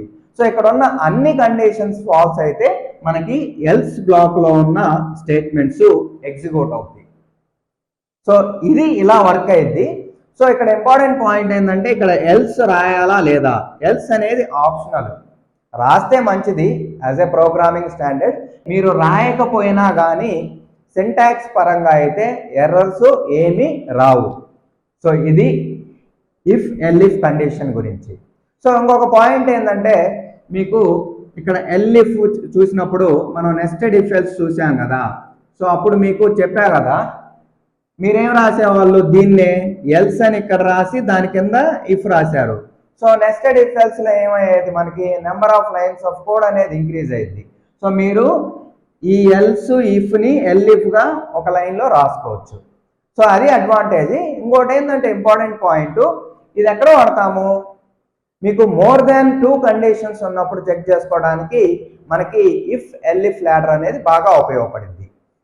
ఇఫ్ అనేది సింగిల్ కండిషన్ని టెస్ట్ చేసేది, ఇఫ్ ఎల్స్ అనేది 2 కండిషన్స్, అంటే ఇది వర్క్ అయితే ఇది, లేకపోతే ఇది. ఓకే, సో మీకు nested if else elif ladder almost same అలానే వర్క్ అవుతుంది. ఓకే, సో బేసికల్గా ఇక్కడ రాసేది మనం మోర్ దాన్ 2 కండిషన్స్ ఉన్నప్పుడు ఇది వాడుకుంటే బాగుంటుంది. సో దీంతో కూడా చేయొచ్చు, ఇఫ్తో కూడా. దానివల్ల కొన్ని డిసడ్వాంటేజెస్ ఉన్నాయి. ఇవి మీకు నెక్స్ట్ వీడియోలో ఏం చేస్తానంటే కండిషనల్ స్టేట్మెంట్స్లో ఉన్న అన్నిటి గురించి, వాటి డిఫరెన్సెస్, అవి ప్రాక్టికల్గా ఎలా వాడుకోవచ్చో మీ ప్రాబ్లం స్టేట్మెంట్ని బట్టి అది నెక్స్ట్ వీడియోలో చూపిస్తాను. ఓకే, సో ఇప్పుడు ఏం చేద్దామంటే మనం ఒక రియల్ టైం ఎగ్జాంపుల్ తీసుకొని ఇఫ్ ఎల్ఇఫ్ లాడర్ని ఇంప్లిమెంట్ చేద్దాం. మన ప్రోగ్రామ్ ఏంటంటే మనం స్టూడెంట్ యొక్క పర్సంటేజ్ని బట్టి స్టూడెంట్ ఏ క్లాస్లో పాస్ అయ్యాడు ఎగ్జామినేషన్లో అనేది మనం కనుక్కుందాం. బేసికల్గా ఒక 12 ఇయర్స్ బ్యాక్ అయితే మనకి స్టూడెంట్ ఎగ్జామ్ రాసినప్పుడు వాళ్ళకి పర్సంటేజ్ వస్తే డిస్టింక్షన్లో పాస్ అయ్యాడా, ఫస్ట్ క్లాస్లో పాస్ అయ్యాడా, సెకండా, థర్డ్ క్లాస్లో అని ఉండేవి. సో ఇప్పుడైతే గ్రేడింగ్ సిస్టమ్ ఉంది. నేనైతే ఏ క్లాస్లో పాస్ అయ్యాడు అనేది ఎక్స్ప్లెయిన్ చేస్తాను. సో ఇప్పుడైతే ఎవరైతే న్యూ జనరేషన్ ఉంటారో వాళ్ళు ఏం చేస్తారంటే అసైన్మెంట్గా గ్రేడ్ సిస్టమ్, లాజిక్ ఇలానే ఉంటుంది, గ్రేడ్ సిస్టమ్ తీసుకొని స్టూడెంట్ ఎగ్జామ్ రాసినప్పుడు ఏ గ్రేడ్లో పాస్ అయ్యాడో కనుక్కోండి. సో ఇంకో పాయింట్ ఏంటంటే స్టూడెంట్ ఎగ్జామినేషన్ ఆబ్సెంట్ అయితే నేను పట్టించుకోవట్లేదు. ఎగ్జామ్ రాసి వాళ్ళ మార్క్స్ వస్తేనే దాన్ని బట్టి మనం ఏ గ్రేడ్లో లేదా ఏ క్లాస్లో పాస్ అయ్యాడు అనేది మనం కనుక్కుంటున్నాం. సో దీనికి ఇంపార్టెంట్ ఏంటంటే మీకు ఏ ప్రోగ్రామ్ ఇచ్చినా డైరెక్ట్గా వెళ్ళి ల్యాప్టాప్ తీసుకొని బ్లైండ్గా రాయొద్దు. ఫస్ట్ లాజిక్ అనేది చూసుకోండి. సో ఆ ప్రాబ్లం స్టేట్మెంట్ ఏంటిది, ఆ ప్రాబ్లం స్టేట్మెంట్ లాజిక్ ఎలా డెరైవ్ చేయాలి, అది అర్థమైన తర్వాత ప్రోగ్రామ్ మీరు ఈజీగా రాయగలుగుతారు. సో ఇప్పుడు ఎలా ఉండేది, ఏ క్లాస్లో పాస్ అయ్యాడు అనేది, జనరల్గా మనకి స్టూడెంట్ అనే వాళ్ళేమో మార్క్స్ ఎంటర్ చేస్తారు. సో స్టూడెంట్ మార్క్స్ అనేది పర్సంటేజ్గా మనకి ఇస్తారు. సో ఇది ఇన్పుట్గా వస్తుంది యూజర్ దగ్గర నుంచి. సో మీకు స్టూడెంట్ యొక్క పర్సంటేజ్ ఇన్పుట్గా వస్తుంది, అది ఫస్ట్. సో వచ్చిన తర్వాత మనం ఏం చేయాలి, ఆ మార్క్స్ని బట్టి అతను ఏ క్లాస్లో పాస్ అయ్యాడో కనుక్కోవాలి. సో మనకు రూల్స్ ఏంటి ఇక్కడ, స్టూడెంట్ మార్క్స్ అనేవి ఈ marks or percentage of marks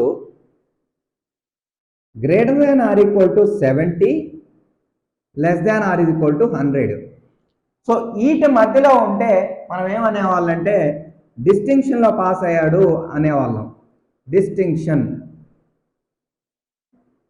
so 70 కానీ 70 కంటే ఎక్కువ వచ్చినా, మళ్ళీ 100 కంటే తక్కువ, 100 కంటే ఎక్కువ మార్కులు ఎవరికి రావు కదా.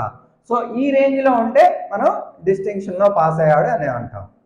సో మళ్ళీ 60 కానీ ఓకే అంతకంటే ఎక్కువ, మళ్ళీ 70 లోపు, ఈ రేంజ్లో ఉన్నాయి అనుకోండి, less than or equal to కాదు, లెస్ దానే, అంటే 70 కంటే తక్కువ, మళ్ళీ 60 కానీ 60 కంటే ఎక్కువ అయితే మనం ఫస్ట్ క్లాస్ అనేవాళ్ళం.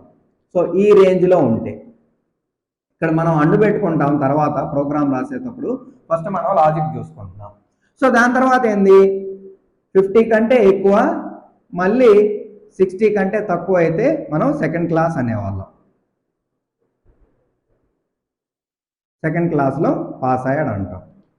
సో అదే ఇక్కడ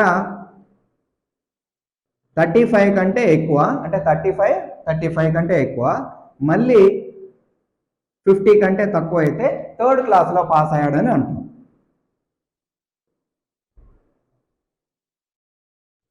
ఓకే. సో లేదా మనకి greater than or equal to 0, మళ్ళీ లెస్ దాన్ 35 అయితే ఫెయిల్ అనేవాళ్ళం. సో 0 కానీ అంతకంటే ఎక్కువ, మళ్ళీ 35 లోపు వచ్చిన వాళ్ళని ఫెయిల్ అనేవాళ్ళం. ఒకవేళ స్టూడెంట్ 100 కంటే మార్క్స్ ఎంటర్ ఎక్కువ చేసినా, లేదా 0 కంటే తక్కువ ఎంటర్ చేసినా అది ఇన్వాలిడ్ మార్క్స్ కదా. సో మనం లాస్ట్ కేసులో మనం ఎల్స్ బ్లాక్లో ఇది రాసుకోవచ్చు. మీకు చెప్పా కదా, ఈ కండిషన్స్ ఏం మీట్ అవ్వకపోతే అతను ఇన్వాలిడ్ మార్క్స్ ఎంటర్ చేసినట్టు అని మనం మెసేజ్ ఇవ్వచ్చు. ఏ ప్రోగ్రామ్ ఇచ్చినా మీరు ఏం చేయాలి, ఫస్ట్ ఆ ప్రాబ్లం స్టేట్మెంట్ ఏంది, ఆ లాజిక్ ఎలా ఉంటుంది అనేది మీరు ఇలా బుక్ తీసుకొని రాసుకోండి. సో దీన్ని మనం ప్రోగ్రాంలో పెట్టి ఎగ్జిక్యూట్ చేసుకుంటే మనకు అవుట్పుట్ వచ్చింది. సో దీనికి ఏంది, మనకి లాజిక్ అర్థమైంది, జస్ట్ మనం సింటాక్స్ యాడ్ చేసుకోవడమే. ఏ ప్రోగ్రామింగ్ లాంగ్వేజ్లో అయినా లాజిక్ ఇంపార్టెంట్, దానికి సింటాక్స్ వాడుకుంటాం. సింటాక్స్ అనేది లాంగ్వేజ్ స్పెసిఫిక్. సో ఇప్పుడు మనం ఏం చేద్దాము, same program if elif ladder syntax వాడి ఈ ప్రాబ్లం స్టేట్మెంట్ని సిస్టంలో ఇంప్లిమెంట్ చేద్దాం. సో అది సిస్టంలో చూపిస్తాను, చూడండి. ప్రోగ్రామ్ స్టార్ట్ చేయబోయే ముందు నాదొక చిన్న రిక్వెస్ట్, మీలాగనే ఎవరైతే పైథాన్ నేర్చుకోవాలనుకుంటున్నారో వాళ్ళందరికి కూడా నా పైథాన్ వీడియోస్ని షేర్ చేయమని చెప్తున్నాను. సో మీరు షేర్ చేయటం వల్ల ఈ వీడియోస్ ఎక్కువ మందికి రీచ్ అవుతాయి, దాంతోపాటు వాళ్ళకు కూడా ఈ పైథాన్ వీడియోస్ హెల్ప్ అవుతాయి. సో ఇప్పుడైతే మనం ప్రోగ్రామ్ ఎలా రాయాలో చూద్దాం.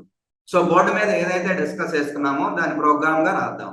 సో ప్రోగ్రామ్ ఏంది, స్టూడెంట్ ఎంటర్ చేసిన పర్సంటేజ్ ఆఫ్ మార్క్స్ని బట్టి మనం స్టూడెంట్ ఏ క్లాస్లో పాస్ అయ్యాడు అనేది మనం కనుక్కోవాలి. సో అది మన ప్రోగ్రామ్. సో ఫస్ట్ మనం ఏం చేద్దాం, యూజర్ దగ్గర నుంచి ఇన్పుట్ తీసుకున్నాం. సో అది వచ్చేసి పర్సంటేజ్ ఆఫ్ మార్క్స్. సో ఇది ఒక వేరియబుల్ తీసుకుంటున్నా. సో దీన్ని మనం యూజర్ని ఎంటర్ చేయమని అడుగుతున్నా. సో ఈ స్ట్రింగ్ డైరెక్ట్గా కాపీ పేస్ట్ చేసుకున్నా, టైప్ చేయకుండా. So enter the percentage of marks student secured in the exam. So జనరల్గా పర్సంటేజ్ అనేది ఫ్లోట్లో ఉంటుంది కాబట్టి నేను ఫ్లోట్లోకి కన్వర్ట్ చేస్తున్నా. యాక్చువల్గా మనం ఫస్ట్ డేటాని వేరియబుల్లో తీసుకొని తర్వాత కన్వర్ట్ అయిన చేయొచ్చు, దానివల్ల ఇంకొక లైన్ ఆఫ్ కోడ్ పెరిగింది. సో అందుకనే ఇక్కడే కన్వర్ట్ చేస్తున్నా. సో మీకు తెలుసు కదా, ఇన్పుట్ ఫంక్షన్ మీరు ఏ డేటా ఇచ్చినా స్ట్రింగ్లోకి తీసుకుంటుంది.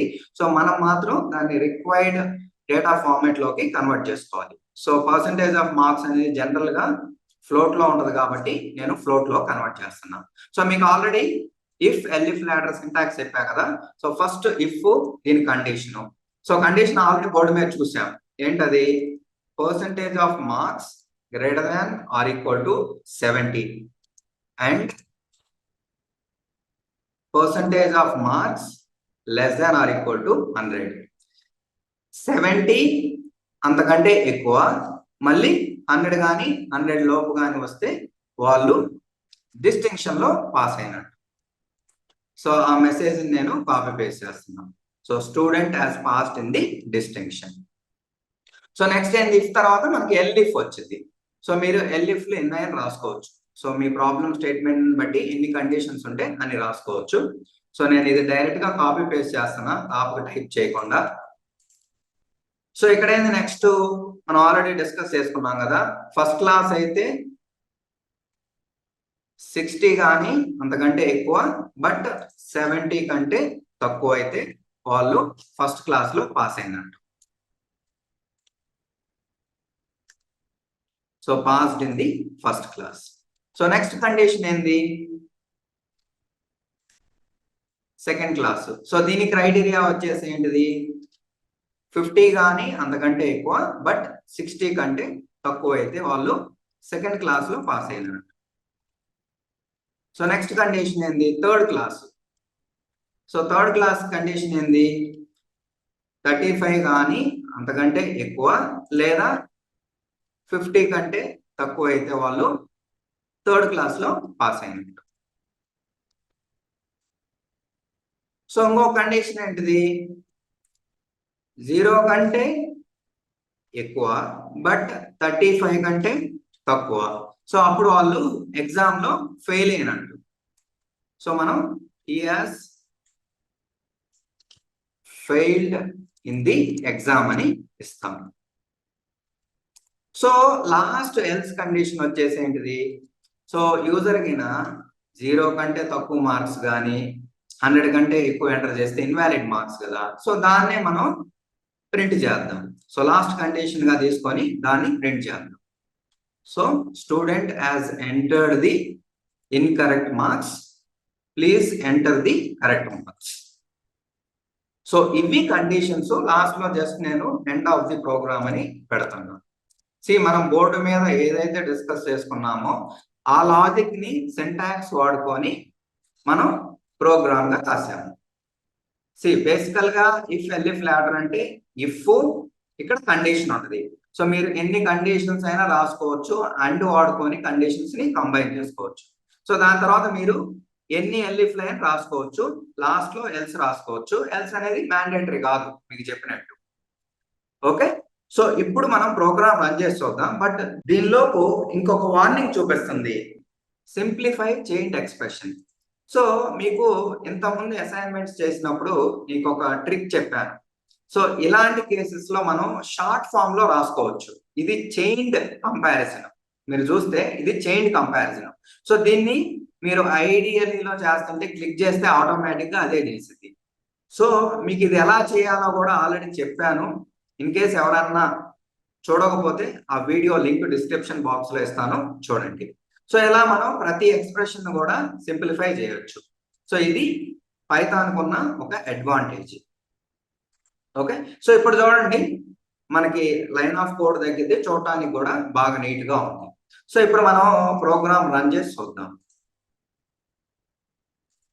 సో రన్ చేస్తున్నా. సో మార్క్స్ 75 ఇస్తున్నా. సో డిస్టింక్షన్ లో పాస్ అయ్యాడని మనకు అవుట్పుట్ వచ్చింది.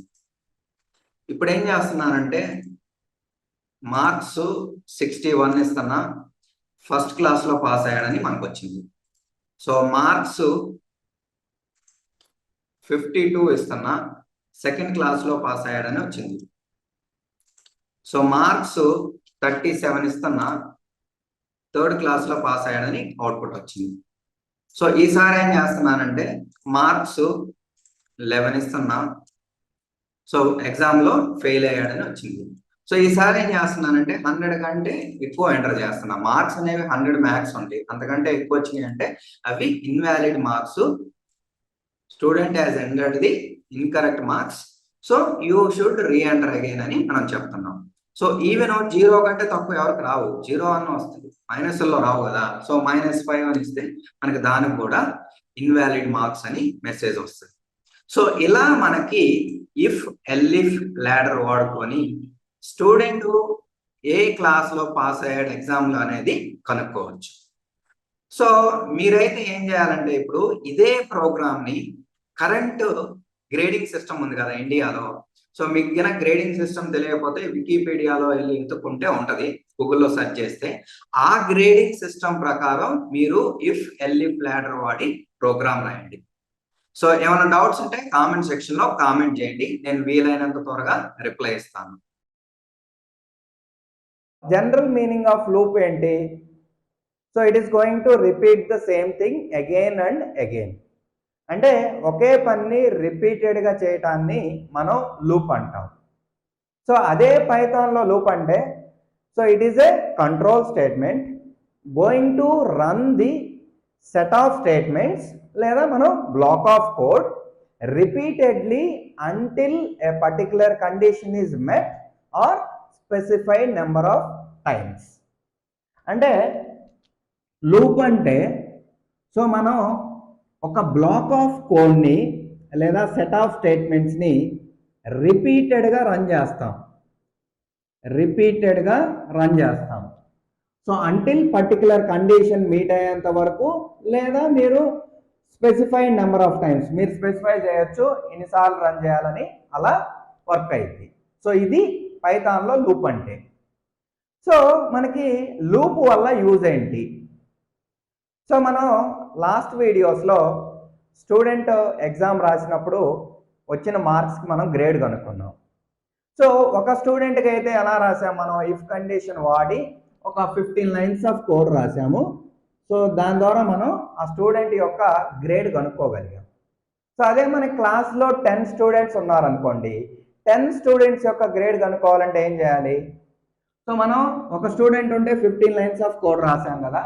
సో 10 స్టూడెంట్స్కి సేమ్ 15 లైన్స్ ఆఫ్ కోడ్, అంటే స్టూడెంట్ 1కి ఒక 15 లైన్, స్టూడెంట్ 2కి, సో ఇలా మనం సేమ్ కోడ్ని రిపీటెడ్గా రాయాలి. సో మనకి 10 స్టూడెంట్స్కి ఆల్మోస్ట్ 150 లైన్స్ ఆఫ్ కోడ్ వచ్చింది.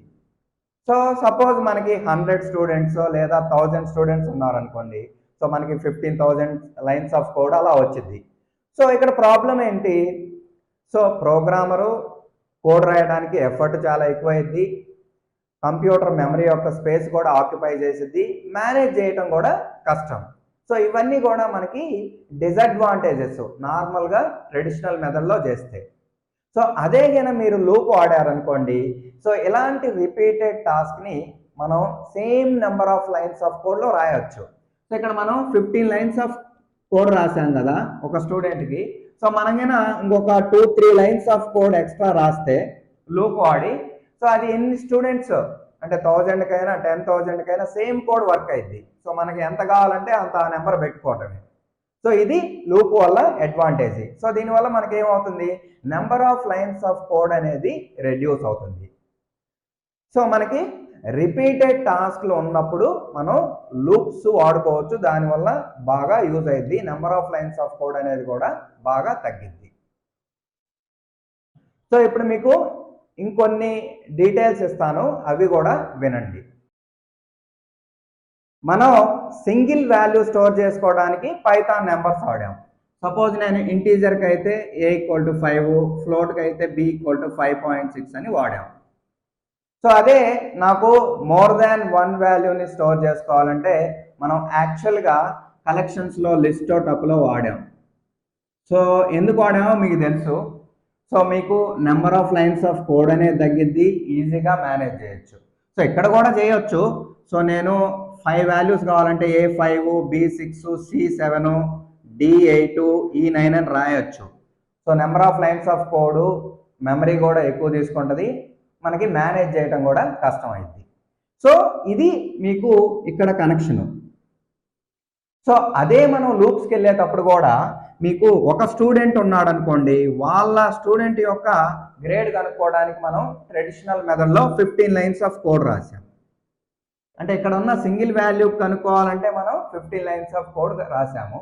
అదే మీరు 5 లేదా 10 స్టూడెంట్స్ ఉంటే, సేమ్ ఇక్కడ ట్రెడిషనల్ మెథడ్లో రాయాలంటే మనకి 15 lines of code 150 lines of code రాయాలి.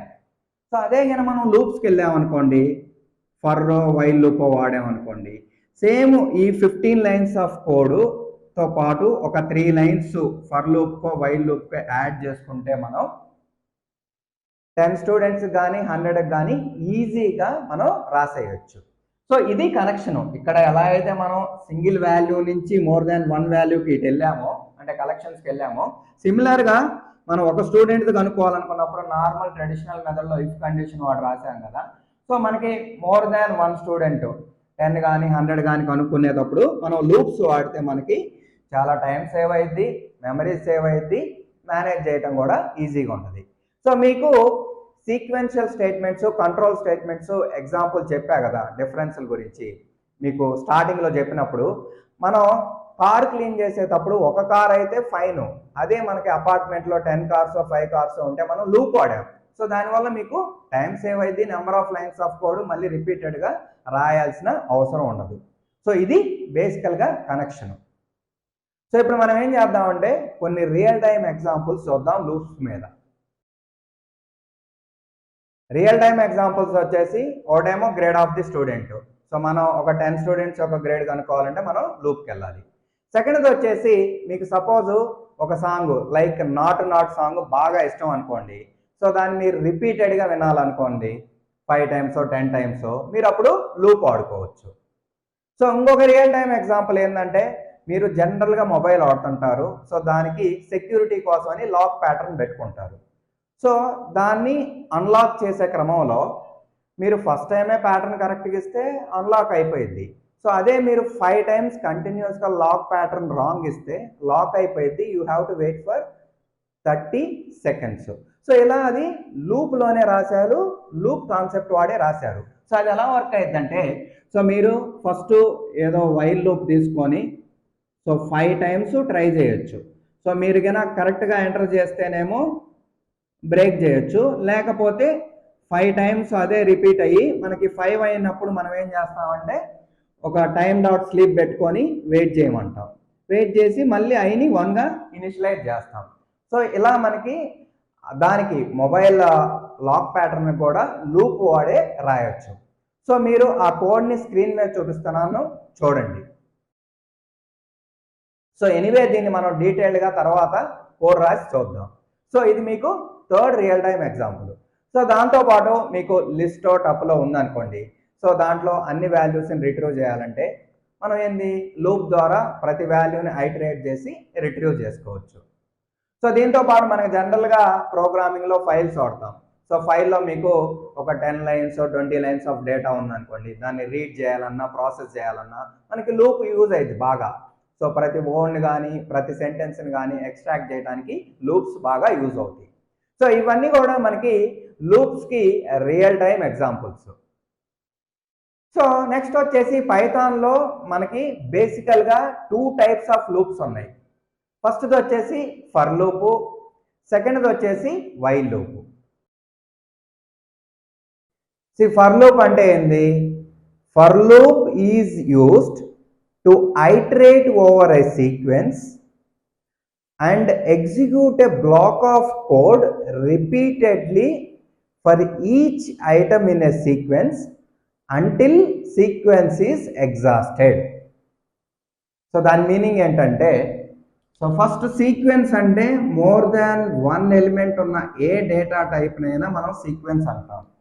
సో కలెక్షన్లో అన్ని డేటా టైప్స్ సీక్వెన్సే, దాంతోపాటు స్ట్రింగ్స్ కూడా సీక్వెన్సే.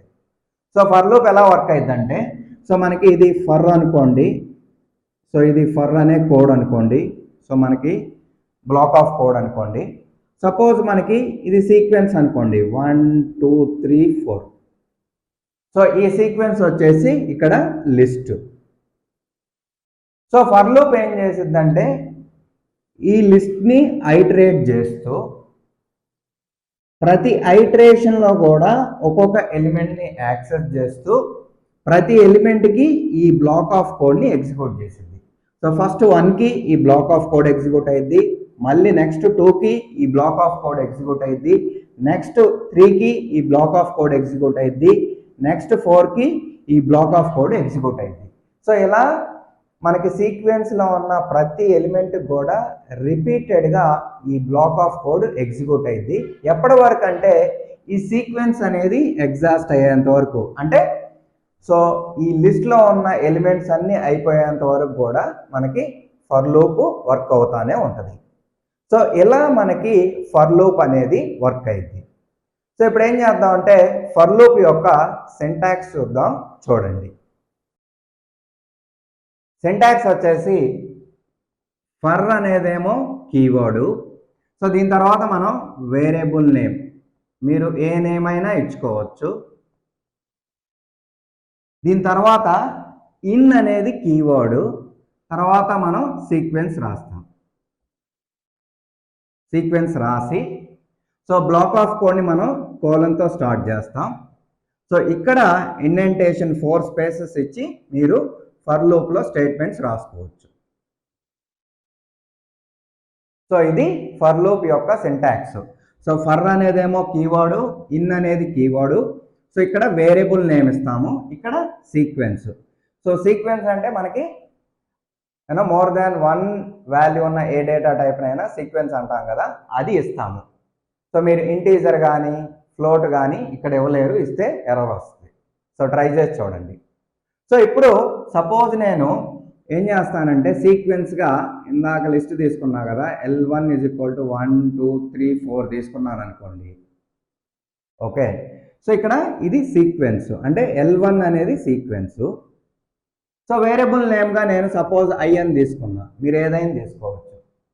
సో ఇక్కడ ఏం జరిగిద్దంటే బేసికల్గా ఈ I అనేది యాక్చువల్గా ఈ లిస్ట్లో ఉన్న నెక్స్ట్ ఎలిమెంట్ని పాయింట్ చేస్తూ ఉంటుంది. సో అంటే ఫస్ట్ టైం I 1ని పాయింట్ చేసింది. సో 1ని పాయింట్ చేసిన తర్వాత ఏం చెక్ చేసిద్ది అంటే 1 in 1 2 3 4 అని చెక్ చేసిద్ది. సో 1 అనేది సీక్వెన్స్లో ఉంది కదా లిస్ట్లో, సో మనకి ట్రూ అయింది కాబట్టి ఈ స్టేట్మెంట్స్ ఎగ్జిక్యూట్ అవుతాయి. సో నెక్స్ట్ I వెళ్ళి 2ని పాయింట్ చేసిద్ది. సో I ఆల్వేస్ నెక్స్ట్ ఎలిమెంట్ని పాయింట్ చేస్తూ ఉంటుంది. సో ఇప్పుడు మళ్ళీ మనకి 2 in 1 2 3 4. సో 2 అనేది దీంట్లో ఉంది, ట్రూ అయింది. సో నెక్స్ట్ I 3ని పాయింట్ చేసిద్ది. సో 3 in ఇదంటాం ఉంది. నెక్స్ట్ I 4ని పాయింట్ చేసిద్ది. 4 in 1 2 3 4 అంటాం. సో ఇది కూడా ఉంది. సో మనకి ట్రూ అయ్యి ఈ స్టేట్మెంట్స్ ఎగ్జిక్యూట్ అవుతాయి. సో నెక్స్ట్ ఏంది, సో మనకి లిస్ట్లో ఏం ఎలిమెంట్స్ లేవు. లిస్ట్లో ఏం ఎలిమెంట్స్ లేవు అంటే లిస్ట్ ఎగ్జాస్ట్ అయిపోయింది, అంటే అయిపోయినాయి. లిస్ట్లో ఉన్న ఎలిమెంట్స్ అన్నీ అయిపోయిన తర్వాత ఈ ఫర్ లూప్ ఎగ్జిట్ అయ్యి ఫర్ లూప్ తర్వాత ఉన్న స్టేట్మెంట్స్ని ఎగ్జిక్యూట్ చేసింది. సో ఇలా మనకి ఫర్ లూప్ వర్క్ అయింది. సో ఇప్పుడు ఏం చేద్దామంటే సిస్టంలో మనం ఫర్ లూప్ యొక్క ఫ్లో చార్ట్ చూద్దాం. సో ఇప్పుడు ఫర్ లూప్ యొక్క ఫ్లో చార్ట్ వచ్చేసి మనకి ఇది start of the program. So దాని తర్వాత ఫర్ లూప్ ఉంటుంది. అది ఎలా ఉంటుంది, for each item in sequence అని ఉంటుంది. తర్వాత మనకి యాక్చువల్ కండిషన్ ఉంటుంది. సో ఈ కండిషన్ అనేది మనం సీక్వెన్స్కి చెక్ చేస్తాం. సపోజ్ మనకి సీక్వెన్స్లో ఎలిమెంట్స్ ఉన్నాయి అనుకోండి, సో అప్పుడు సీక్వెన్స్ అనేది ఎగ్జాస్ట్ అవ్వనట్టు. సీక్వెన్స్లో ఎలిమెంట్స్ అన్నీ అయిపోతేనేమో సీక్వెన్స్ అనేది ఎగ్జాస్ట్ అయినట్టు. సో నేను ఒక 2 ఎలిమెంట్స్ ఉన్నాయి అనుకుందాం సీక్వెన్స్లో. సో మనకు అప్పుడు ఏమైంది, ఫస్ట్ సీక్వెన్స్ ఎగ్జాస్టెడా కాదు. సో ఇదేం చేసిద్ది అంటే ఫస్ట్ ఎలిమెంట్ని పాయింట్ చేసి మనకి ఈ బ్లాక్ ఆఫ్ ద స్టేట్మెంట్స్ని ఎగ్జిక్యూట్ చేసిద్ది. సో దీని తర్వాత ఏం చేసిద్ది, మళ్ళీ సీక్వెన్స్ చెక్ చేసుకుంటుంది. సో మనకి సెకండ్ ఎలిమెంట్ ఉంది. సో సీక్వెన్స్ అనేది ఎగ్జాస్ట్ అవ్వలేదు. సో మనకి ఇక్కడ వచ్చింది. సో ఇక్కడ మళ్ళీ block of the statements execute చేసి మళ్ళీ ఇక్కడికి వెళ్ళిద్ది. సో ఇప్పుడు మనకి సీక్వెన్స్లో ఉన్న 2 ఎలిమెంట్స్ అయిపోయినాయి కాబట్టి సీక్వెన్స్ అనేది ఎగ్జాస్ట్ అయింది. సో ఎగ్జాస్ట్ అయింది కాబట్టి మనకి ఇక్కడికి వచ్చి ఫర్ లూప్ ఎగ్జిట్ అయ్యి ఫర్ లూప్ తర్వాత ఉన్న కోడ్ ఎగ్జిక్యూట్ అయింది. సో సింపుల్గా చెప్పాలంటే సో మనకి ఆ సీక్వెన్స్లో ఉన్న ఎలిమెంట్స్ అయిపోయేంత వరకు మనకి ఈ block of the statements execute అవుతాయి. సో ఎప్పుడైతే అయిపోతాయో దాన్నే ఎగ్జాస్ట్ అయిందంటాం. అప్పుడు ఫర్ లూప్ ఎగ్జిట్ అయ్యి ఫర్ లూప్ తర్వాత ఉన్న కోడ్ రన్ అయింది. సో మనం ఫర్ లూప్ యొక్క ఫ్లో చార్ట్ చూసాం కదా. సో ఇప్పుడు ఏం చేద్దామంటే ఫర్ లూప్స్ మీద కొన్ని ప్రోగ్రామ్స్ చూద్దాం. సో ఫస్ట్ ప్రోగ్రామ్ వచ్చేసి write a program to access each fruit from the fruits container. So ఇక్కడ మనకి ఏముంది, ఒక లిస్ట్ ఉంది. ఈ లిస్ట్ లో మనకి ఫ్రూట్స్ ఉన్నాయి. సో మనం ఏం చేయాలి, ఈచ్ ఫ్రూట్ ను కూడా మనం యాక్సెస్ చేయాలి. సో యాక్సెస్ చేసి మనం ప్రింట్ చేద్దాం. సో అది ఎలా చేయాలి, సో మనం ఫర్ వాడి, సో ఫస్ట్ ఫర్ అనేది కీవర్డ్. సో దీని తర్వాత మీకు చెప్పా కదా, వేరియబుల్ నేమ్ మీరు ఏదైనా ఇచ్చుకోండి.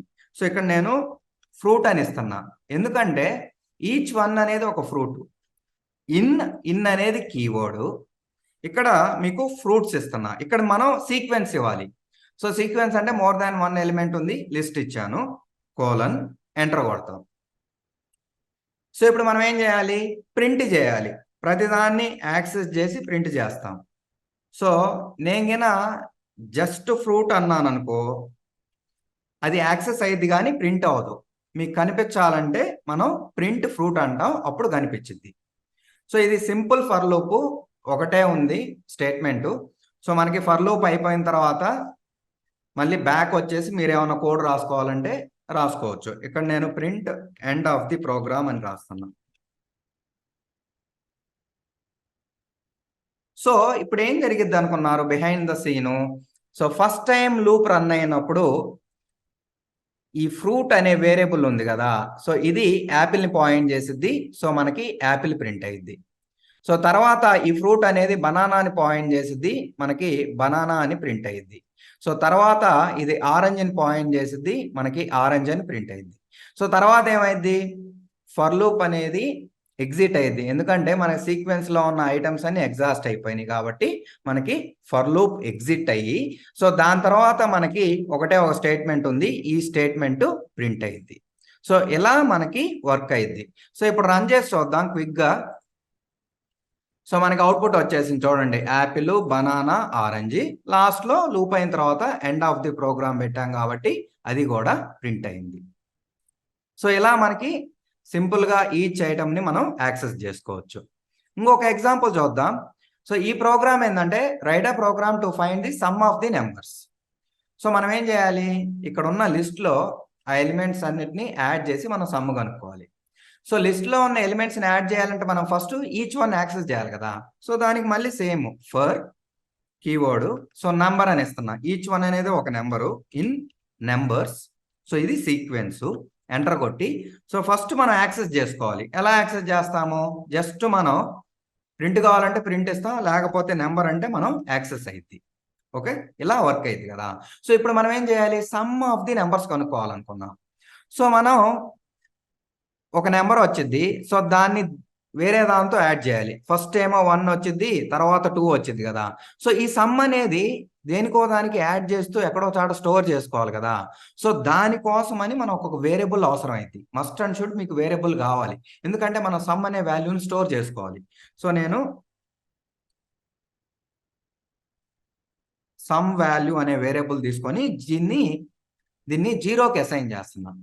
సో జీరోకి ఎందుకు అసైన్ చేశాను, జీరోని మీరు దేంతో యాడ్ చేసినా పోయేదే ఉండదు. మీరు మైనస్తో యాడ్ చేసినా మైనస్ నెంబరే ఉంటుంది, మీరు దేంతో యాడ్ చేస్తున్నారో ఆ నెంబరే ఉంటుంది. సో మనకి చేంజెస్ ఏమి ఉండవు కాబట్టి నేను 0 అని తీసుకున్నాను. సో ఇప్పుడు ఏం చేస్తాం, మనం నెంబర్ అని ఇస్తే మనకి ఫస్ట్ టైం 1 వచ్చింది, తర్వాత 2, 3, 4, 5 ఇలా యాక్సెస్ అవుతూ ఉంటుంది. సో మనం ప్రతిసారి వచ్చిన నెంబర్ని యాడ్ చేసుకుంటూ వెళ్ళాలి. అప్పుడు ఎలా యాడ్ చేస్తాము, మనకు ఒక టెంపరరీ వేరియబుల్ తీసుకున్నాం కదా, some value is equal to some value అంటే 0 ప్లస్ మనకి లూప్ లో ప్రతిసారి ఆ లిస్ట్ లో ఉన్న ఎలిమెంట్ వచ్చింది. సో ఫస్ట్ టైం ఏమో 1 వచ్చింది, తర్వాత 2, 3, 4, 5 అలా వచ్చింది. సో ప్రతిసారి మనకేం జరిగింది, ఇక్కడ ఫస్ట్ 1 వచ్చింది కదా. సో మనం కింద చూస్తే సో ఫస్ట్ మనకి ఇలా ఉంది, 1, 2, 3, 4, 5 ఉంది. సో మనకి సమ్ వాల్యూ అనేది 0 ఉంది. సో ఫస్ట్ 1 వచ్చింది, సో సమ్ ప్లస్ 1 అంటే 1 అయింది. సో సమ్ లో ఇప్పుడు మనకి 1 ఉంది. సో నెక్స్ట్ 2 వచ్చింది, సమ్ ప్లస్ 2 3 అయింది. సమ్ అనేది మనకి ఇప్పుడు 3 అయింది. సో ఇలా మనకి ప్రతి ఎలిమెంట్ కూడా యాడ్ అవుతూ ఫైనల్ సమ్ అనేది సమ్ వాల్యూలో స్టోర్ అయింది. సో ఇప్పుడు మనకు అయిపోయింది కదా. అయిపోయిన తర్వాత మనం సమ్ వాల్యూని ప్రింట్ చేస్తాం. So some of the values equal to అని ఇచ్చి మనం ప్రింట్ చేసుకోవచ్చు. సో నేను సమ్ అండర్ స్కోర్ వాల్యూ అని ఇస్తే ప్రింట్ అయింది. సో ఈ ప్రింట్ అనేది మనం లోపల రాసామనుకోండి, ప్రతిసారి ప్రింట్ అయ్యింది, దీనివల్ల కన్ఫ్యూజన్ ఏర్పడింది. సో మనం మొత్తం అయిపోయిన తర్వాత సమ్ము అప్పుడు ప్రింట్ చేసుకుంటే మనకి ఆ లిస్ట్లో ఉన్న వాల్యూస్ యొక్క సమ్ వచ్చింది. సో ఇలా మనం సమ్ ఆఫ్ ద నెంబర్స్ రాయొచ్చు. సో రన్ చేసి చూద్దాం. సో మనకు చూడండి 15 వచ్చింది. 1 + 2 3, 3 + 3 6, 6 + 4 10, 10 + 5 15 వచ్చింది. సో ఇలా మనం రాసేయచ్చు. బేసికల్గా ఏం చేస్తున్నాం, మనకి ఫర్ లూప్ సింటాక్స్ తెలుసు. సో లాజిక్ బిల్డ్ చేసుకుంటున్నాం. సింపుల్ వన్ కదా, జస్ట్ నెంబర్స్ని యాడ్ చేసుకోవాలి. సో యాడ్ చేసుకునేటప్పుడు అది ఎక్కడో తాడో స్టోర్ చేసుకోవాలి, దానికి సమ్ వాల్యూ తీసుకున్నాం. సో ఇది ప్రోగ్రామ్. సో ఇప్పుడు మీకు ఏం చేస్తున్నానంటే అసైన్మెంట్గా ఇది ఇస్తున్నా, find the maximum number in a list. మీకు ఒక లిస్ట్ ఇచ్చాను, ఈ లిస్ట్లో మ్యాక్సిమం నెంబరు అంటే గ్రేటెస్ట్ నెంబర్ ఏంటిదో మీరు కనుక్కోవాలి. ఇది అసైన్మెంట్. సో చేయండి. ఏమైనా డౌట్స్ ఉంటే కామెంట్ సెక్షన్లో కామెంట్ చేయండి. While loop is used to execute a block of code repeatedly until a specified condition is true. So first syntax చూద్దాం, తర్వాత దీని ఎక్స్ప్లెనేషన్ చూద్దాం. ఈ వైల్ లూప్ సింటాక్స్ వచ్చేసి ఫస్ట్ మీరు ఇనిషియలైజేషన్ చేయాలి.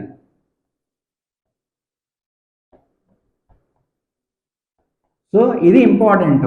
మోస్ట్ ఆఫ్ ద కేసెస్ మీరు ఇనిషియలైజేషన్ అనేది చేయాలి. సో దీని తర్వాత మీరు వైల్ అనేదేమో కీవర్డ్, ఇక్కడ మీరు కండిషన్ అనొచ్చు, ఎక్స్ప్రెషన్ అనొచ్చు. సో అది రాసుకుంటారు. సో రాసుకొని కోలను మనకి యాక్చువల్ ఇండెంటేషన్ స్టార్ట్ అయింది, అంటే బ్లాక్ ఆఫ్ కోడ్ స్టార్ట్ అవుతుంది కాబట్టి ఇండెంటేషన్ స్టార్ట్ అయింది. సో ఇక్కడ మీరు మీకు కావాల్సిన స్టేట్మెంట్స్ రాసుకుంటారు. రాసుకున్న తర్వాత ఇంపార్టెంట్ థింగ్ ఏంటంటే ఇక్కడ అప్డేట్ వాల్యూ. సో ఇది చాలా ఇంపార్టెంట్. సో బేసికల్గా మీరు ఇక్కడ ఏదైతే వేరియబుల్ని ఇనిషియలైజ్ చేస్తున్నారో ఆ వాల్యూని అప్డేట్ చేయాలి. ఇది చేయలేదు అనుకోండి, మీకు లూప్ అనేది ఇన్ఫైనైట్ లూప్కి వెళ్ళింది. సో ఇది లేదనుకోండి, ఎప్పుడు ఈ కండిషన్ ట్రూ అవుతానే ఉంటుంది. సో మీకు ఎప్పుడు రన్ అవుతానే ఉంటుంది, లూపే బ్రేక్ అవ్వదు. సో ఇది ఇంపార్టెంట్. సో ఇది ఎలా వర్క్ అయ్యిద్దంటే, సపోజ్ మనకి ఈ కండిషన్ కన్నా ఫాల్స్ అయింది అనుకోండి ఫస్ట్ టైమే, సో ఈ లూప్ ఎగ్జిట్ అయ్యి దీని తర్వాత ఉన్న స్టేట్మెంట్స్ ఎగ్జిక్యూట్ అవుతాయి. సో ఒకవేళ కండిషన్ ట్రూ అయితే ఈ స్టేట్మెంట్స్ రన్ చేసిద్ది, అప్డేట్ వాల్యూ కూడా జరిగిద్ది, మళ్ళీ వెళ్ళి కండిషన్ చెక్ చేసిద్ది. సో కండిషన్ ట్రూ అయితే మళ్ళీ ఇక్కడికి వచ్చిద్ది, రన్ చేసిద్ది. సో మళ్ళీ వెళ్ళి చెక్ చేసిద్ది. సో ఈ కండిషన్ ఫాల్స్ అయ్యేంత వరకు ఈ లూప్ ఎగ్జిక్యూట్ అవుతానే ఉంటుంది. ఎప్పుడైతే ఫాల్స్ అయిద్దో లూప్ బ్రేక్ అయ్యి తర్వాత వైల్ లూప్ తర్వాత ఉన్న స్టేట్మెంట్స్ని ఎగ్జిక్యూట్ చేసిద్ది. సో మనం ఒక సింపుల్ ఎగ్జాంపుల్ తీసుకున్నాం. సపోజ్ మనం 1 to 5 నెంబర్స్ను ప్రింట్ చేయాలనుకున్నాం. 1 to 5 నెంబర్స్ని ప్రింట్ చేయాలనుకున్నాం. సో ఇప్పుడు మనం ఎక్కడి నుంచి స్టార్ట్ అవ్వాలి, 1 దగ్గర నుంచి స్టార్ట్ అవ్వాలి. సో ఎక్కడి నుంచి స్టార్ట్ అవ్వాలనుకుంటున్నారో అది మనకి ఇనిషియలైజేషన్ అయింది. సో నేను ఏ వేరియబుల్ అయినా తీసుకోవచ్చు, నేను i అనేది 1తో ఇనిషియలైజ్ చేస్తున్నా. సో తర్వాత కండిషన్ రాయాలి. సో వైల్ కండిషన్ వచ్చేసి ఏంటిది, ఈ i అనేది <= 5 అంతే వరకు రన్ అవ్వాలి. సో మనకి 5 నెంబర్స్ ప్రింట్ కావాలి కాబట్టి, సో 5కు తక్కువ ఉన్న, అంటే ఫస్ట్ మనకి 1 ఉంది కదా, సో 1 తర్వాత 2 3 4 5 వరకు రావాలి. సో అందుకని నేను ఇక్కడ 5 పెట్టా. మీకు 10 నెంబర్స్ కావాలనుకుంటే 10 పెట్టుకోవచ్చు. సో ఈ కండిషన్ అనేది మీ ఇష్టం, based on the problem statement you need to decide the condition. So తర్వాత మనకి సెట్ ఆఫ్ స్టేట్మెంట్స్ ఏంటిది, మనం ప్రింట్ చేయాలి. సో ప్రింట్ i అంట. సో ఇలా వదిలేసాను అనుకోండి, సో మీకు ఏం జరిగిద్దో తెలుసా, i అనేది 1 అయింది, 1 <= 5 ట్రూ. 1 కంటే 5 పెద్దది కాబట్టి ట్రూ. ఇక్కడికి వచ్చి ప్రింట్ అయ్యిద్ది, 1 ప్రింట్ అయ్యిద్ది. సో ఇక్కడ మనకి అప్డేట్ వాల్యూ లేదు, నెక్స్ట్ i 1. సో అలా 1 అనేది ప్రింట్ అవుతా ఉంటుంది, ఇన్ఫైనైట్ లూప్కి వెళ్ళిద్ది. సో అప్డేట్ వాల్యూ అనేది ఇంపార్టెంట్. సో మీరు వైల్ లూప్ వాడేటప్పుడు జాగ్రత్తగా ఉండాలి. అప్డేట్ వాల్యూ లేకపోతే ఇన్ఫైనైట్ లూప్స్కి వెళ్ళే అవకాశం ఉంటుంది. సో అందుకనే మీరు అప్డేట్ చేయాలి. i = i+1 అని పెట్టారనుకోండి. సో ఇక్కడ మీరు ఇంక్రిమెంట్ డిక్రిమెంట్ సో మీకు ఏది కావాలంటే అది చేసుకోవచ్చు. బేసికల్గా మీరు ఆ వాల్యూని అప్డేట్ చేయాలి. సో ఇన్ఫైనైట్ లూప్కి వెళ్ళకుండా ఆ వాల్యూని అప్డేట్ చేయాలి. సో ఇప్పుడు ఏమైంది, మనకి 1 <= 5, సో 1 ప్రింట్ అయింది. సో తర్వాత i ఏమైంది, 2 అయింది. 2 <= 5, సో ట్రూ కాబట్టి మనకి మళ్ళీ 2 ప్రింట్ అయింది. సో నెక్స్ట్ మనకి i అనేది 3 అయింది. సో 3 <= 5 కాబట్టి ట్రూ కాబట్టి మళ్ళీ మనకి 3 ప్రింట్ అయింది. సో తర్వాత మళ్ళీ i అనేది మనకి 4 అయింది. 4 <= 5 ట్రూ కాబట్టి మళ్ళీ మనకి ప్రింట్ 4 అయింది. సో తర్వాత i అనేది i+1, అందుకని ప్రతిసారి ఒకటే ఇంక్రిమెంట్ చేస్తున్నా. 4 + 1 5 అయింది. 5 <= 5 లెస్ దాన్ కాదు కానీ ఈక్వల్ కాబట్టి ట్రూ అయింది. సో మళ్ళీ మనకి ప్రింట్ i అంటే 5 ప్రింట్ అయింది. సో తర్వాత i అనేది i+1 అంటే 5 + 1 6 అయింది. సో 6 <= 5. సో 6 అనేది యాక్చువల్గా 5 కంటే లెస్ కాదు. సో పెద్దది కాబట్టి మనకి ఈ కండిషను ఫెయిల్ అయ్యి వైల్ లూప్ ఎగ్జిట్ అయ్యి దీని తర్వాత ఉన్న స్టేట్మెంట్స్ని రన్ చేసింది. సో ఇలా మనకి వైల్ లూప్ అనేది వర్క్ అయింది. సో ఇప్పుడు ఏం చేస్తానంటే మీకు సిస్టంలో వైల్ లూప్ యొక్క ఫ్లో చార్ట్ చూపిస్తాను, చూడండి. ఇప్పుడు మనం వైల్ లూప్ యొక్క ఫ్లో చార్ట్ చూద్దాం. సో ఇది start of the program. So దాని తర్వాత మనకి వైల్ కండిషన్ స్టార్ట్ అయ్యే ముందు ఇనిషియలైజేషన్ ఉంటుంది. సో అంటే మనకి ఈ వైల్ అనేది ఏ ఇనిషియల్ వాల్యూతో స్టార్ట్ అవ్వాలనేది ఇక్కడ మనం ఇనిషియలైజ్ చేస్తాం. సో దాని తర్వాత మనకి కండిషన్ ఉంటుంది. సో ఈ కండిషన్ ట్రూ అయ్యేంత వరకు ఈ బ్లాక్ ఆఫ్ స్టేట్మెంట్స్ ఎగ్జిక్యూట్ అవుతాయి.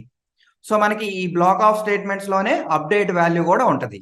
సో మనకి కండిషన్ ట్రూ అయితే ఈ బ్లాక్ ఆఫ్ స్టేట్మెంట్స్ ఎగ్జిక్యూట్ అయ్యి మళ్ళీ ఇక్కడికి వెళ్ళి కండిషన్ చెక్ చేసింది. మళ్ళీ ట్రూ అనుకోండి, మళ్ళీ block of the statements execute అవుతాయి. సో మనకి ఈ కండిషన్ ఫాల్స్ అయ్యేంత వరకు ఈ బ్లాక్ ఆఫ్ స్టేట్మెంట్స్ ఎగ్జిక్యూట్ అవుతాయి. ఎప్పుడైతే ఈ కండిషన్ ఫాల్స్ అయింది అనుకోండి, వైల్ లూప్ ఎగ్జిట్ అయ్యి వైల్ లూప్ తర్వాత ఉన్న ఫస్ట్ స్టేట్మెంట్ ఎగ్జిక్యూట్ అయింది. సో ఇలా మనకి వైల్ లూప్ వర్క్ అయింది. సింపుల్ గా చెప్పాలంటే ఈ కండిషన్ ట్రూ అయ్యేంత వరకు మనకి ఆ black of the code execute అయింది. ఎప్పుడైతే ఫాల్స్ అయిద్దో అప్పుడు వైల్ లూప్ ఎగ్జిట్ అయ్యి తర్వాత ఉన్న స్టేట్మెంట్స్ ని ఎగ్జిక్యూట్ చేసింది. సిస్టంలో చూశారు కదా వైల్ లూప్ యొక్క ఫ్లో చార్ట్. సో ఇప్పుడు ఒక రియల్ టైం ఎగ్జాంపుల్ తీసుకొని దానికి మనం వైల్ లూప్ వాడి ఒక ప్రోగ్రామ్ రాద్దాం. సో రియల్ టైం ఎగ్జాంపుల్ వచ్చేసి మనం ఇంతకుముందు వీడియోస్లో గ్రేడ్ ఆఫ్ ది స్టూడెంట్ చూసాం. సో ఆ గ్రేడ్ ఆఫ్ ది స్టూడెంట్ అనేది ఒక స్టూడెంట్కి కనుక్కున్నాం.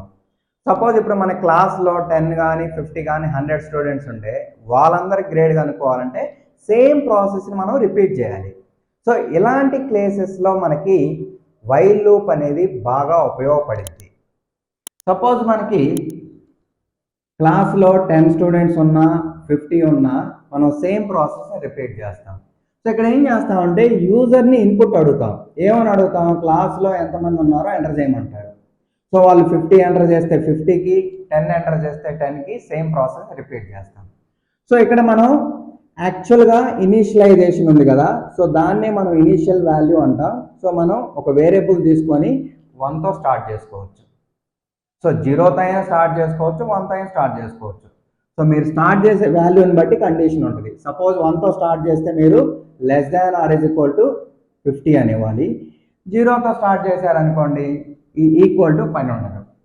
సో మీరు వైల్ ఇలా కండిషన్ రాసుకొని సో ఇక్కడ మనం సేమ్ ప్రాసెస్ని రిపీట్ చేస్తాం. లాస్ట్లో అప్డేటెడ్ వాల్యూని ఇంక్రిమెంట్ చేసుకుంటాం. సో లాస్ట్లో మనం అప్డేటెడ్ వాల్యూ చేయాలి కదా, లేకపోతే ఇది ఇన్ఫైనైట్ లూప్కి వెళ్ళింది. సో ఇక్కడ మనం ఇంక్రిమెంట్ చేసుకొని ఈ ప్రాసెస్ని 50 స్టూడెంట్స్కి మనం రిపీట్ చేస్తాం. సో ఇక్కడ ఏం జరిగింది, ఈ కండిషన్ ట్రూ అయ్యేంత వరకు ఇక్కడ ఉన్న స్టేట్మెంట్స్ ఆ 15 లైన్స్ ఆఫ్ కోడ్ రిపీట్ అయింది. సో ప్రతి స్టూడెంట్ కూడా మళ్ళీ మనం ఎంత మార్క్స్ వచ్చినాయో అడుగుతాము. అడిగి దాన్ని బట్టి గ్రేడ్ని క్యాలిక్యులేట్ చేస్తాం. సో మొత్తం అయిపోయిన తర్వాత ఎప్పుడైతే వైల్ ఫాల్స్ అయిద్దో ఈ కండిషను, సో ఈ లూప్ ఎగ్జిట్ అయ్యి దీని తర్వాత ఉన్న స్టేట్మెంట్స్ ఎగ్జిక్యూట్ అవుతాయి. సో ఇలా మనకి గ్రేడ్ ఆఫ్ ద స్టూడెంట్కి వైల్ వాడుకొని చేసుకోవచ్చు. సో ఇప్పుడు మనం సేమ్ ప్రోగ్రామ్ సిస్టంలో రాసి చూపిస్తాను, చూడండి. ఇంతకుముందు మనం ఇఫ్ ఎల్ఇఫ్ లాడర్ వాడి ఒక స్టూడెంట్ పర్సంటేజ్ ఆఫ్ మార్క్స్ ఇస్తే అతని గ్రేడ్ కనుక్కున్నాం. సో మనం ఇఫ్ ఎల్ఇఫ్ లాడర్ వాడి ఒక స్టూడెంట్కి కనుక్కున్నాం. సో ఇప్పుడు క్లాస్లో ఉన్న అందరు స్టూడెంట్స్ కనుక్కోవాలంటే మనం ఏం చేయాలి? సేమ్ ప్రాసెస్ని రిపీట్ చేయాలి. సో ఇలాంటి కేసెస్లో మనం లూప్స్ వాడుకుంటాం. సో నేను వైల్ లూప్ వాడుతున్నా. సో మనం వైల్ స్టార్ట్ చేసే ముందు క్లాస్లో ఎంతమంది స్టూడెంట్స్ ఉన్నారనేది మనం యూజర్ని అడుగుతాం. సో దానికి ఇన్పుట్ ఫంక్షన్ తీసుకుంటున్నా. సో నేను అడుగుతున్నా how many students are there in the class. So మనకి క్లాస్లో స్టూడెంట్స్ అనేవాళ్ళు ఫ్లోట్లో ఉండరు, 3.5, 4.5, 0.5లో ఉండరు. సో మనకి ఇంట్లోనే ఉంటుంది, అంటే హోల్ నెంబర్లోనే ఉంటారు, 5, 10 అలా ఉంటారు. సో మనకి యాక్చువల్గా ఇన్పుట్లో మనం ఏ వాల్యూ ఇచ్చినా అది స్ట్రింగ్లో కన్వర్ట్ చేసేది కదా. సో మనం దాన్ని డిజైర్డ్ డేటా టైప్లోకి మళ్ళీ బ్యాక్ కన్వర్ట్ చేసుకోవాలి. సో నేను ఇంట్లో కన్వర్ట్ చేస్తున్నా. సో దీన్ని నేను ఒక వేరియబుల్లో స్టోర్ చేసుకుంటా. సో దాని నేమ్ వచ్చేసి నేను టోటల్ నెంబర్ ఆఫ్ స్టూడెంట్స్ అని ఇస్తా. సో మనకి ఇప్పుడు టోటల్ నెంబర్ ఆఫ్ స్టూడెంట్స్ అనే వాళ్ళు వచ్చారు, అంటే క్లాస్లో ఎంతమంది ఉన్నారు అనేది మనకు వచ్చింది. సో నెక్స్ట్ ఏం చేయాలి? వైల్ కండిషన్ స్టార్ట్ చేసే ముందు మనం వైల్ కండిషన్ అనేది ఏ ఇనీషియల్ వాల్యూతో స్టార్ట్ అవ్వాలనేది చెప్పాలి కదా. సో దానికి మనం ఇనిషియలైజేషన్ అనేది వాడుకుంటాం. సో మీరు ఏ వేరియబుల్ నేమైనా తీసుకొని మనం 1తో స్టార్ట్ చేసుకుంటున్నాం. సో మనకి 1 to 50 అంటే 50 స్టూడెంట్స్ వచ్చేస్తారు. ఓకే, సో అందుకని నేను 1తో స్టార్ట్ చేస్తున్నాను. సో ఇప్పుడు మనకి ఇనీషియల్ వాల్యూ ఉంది.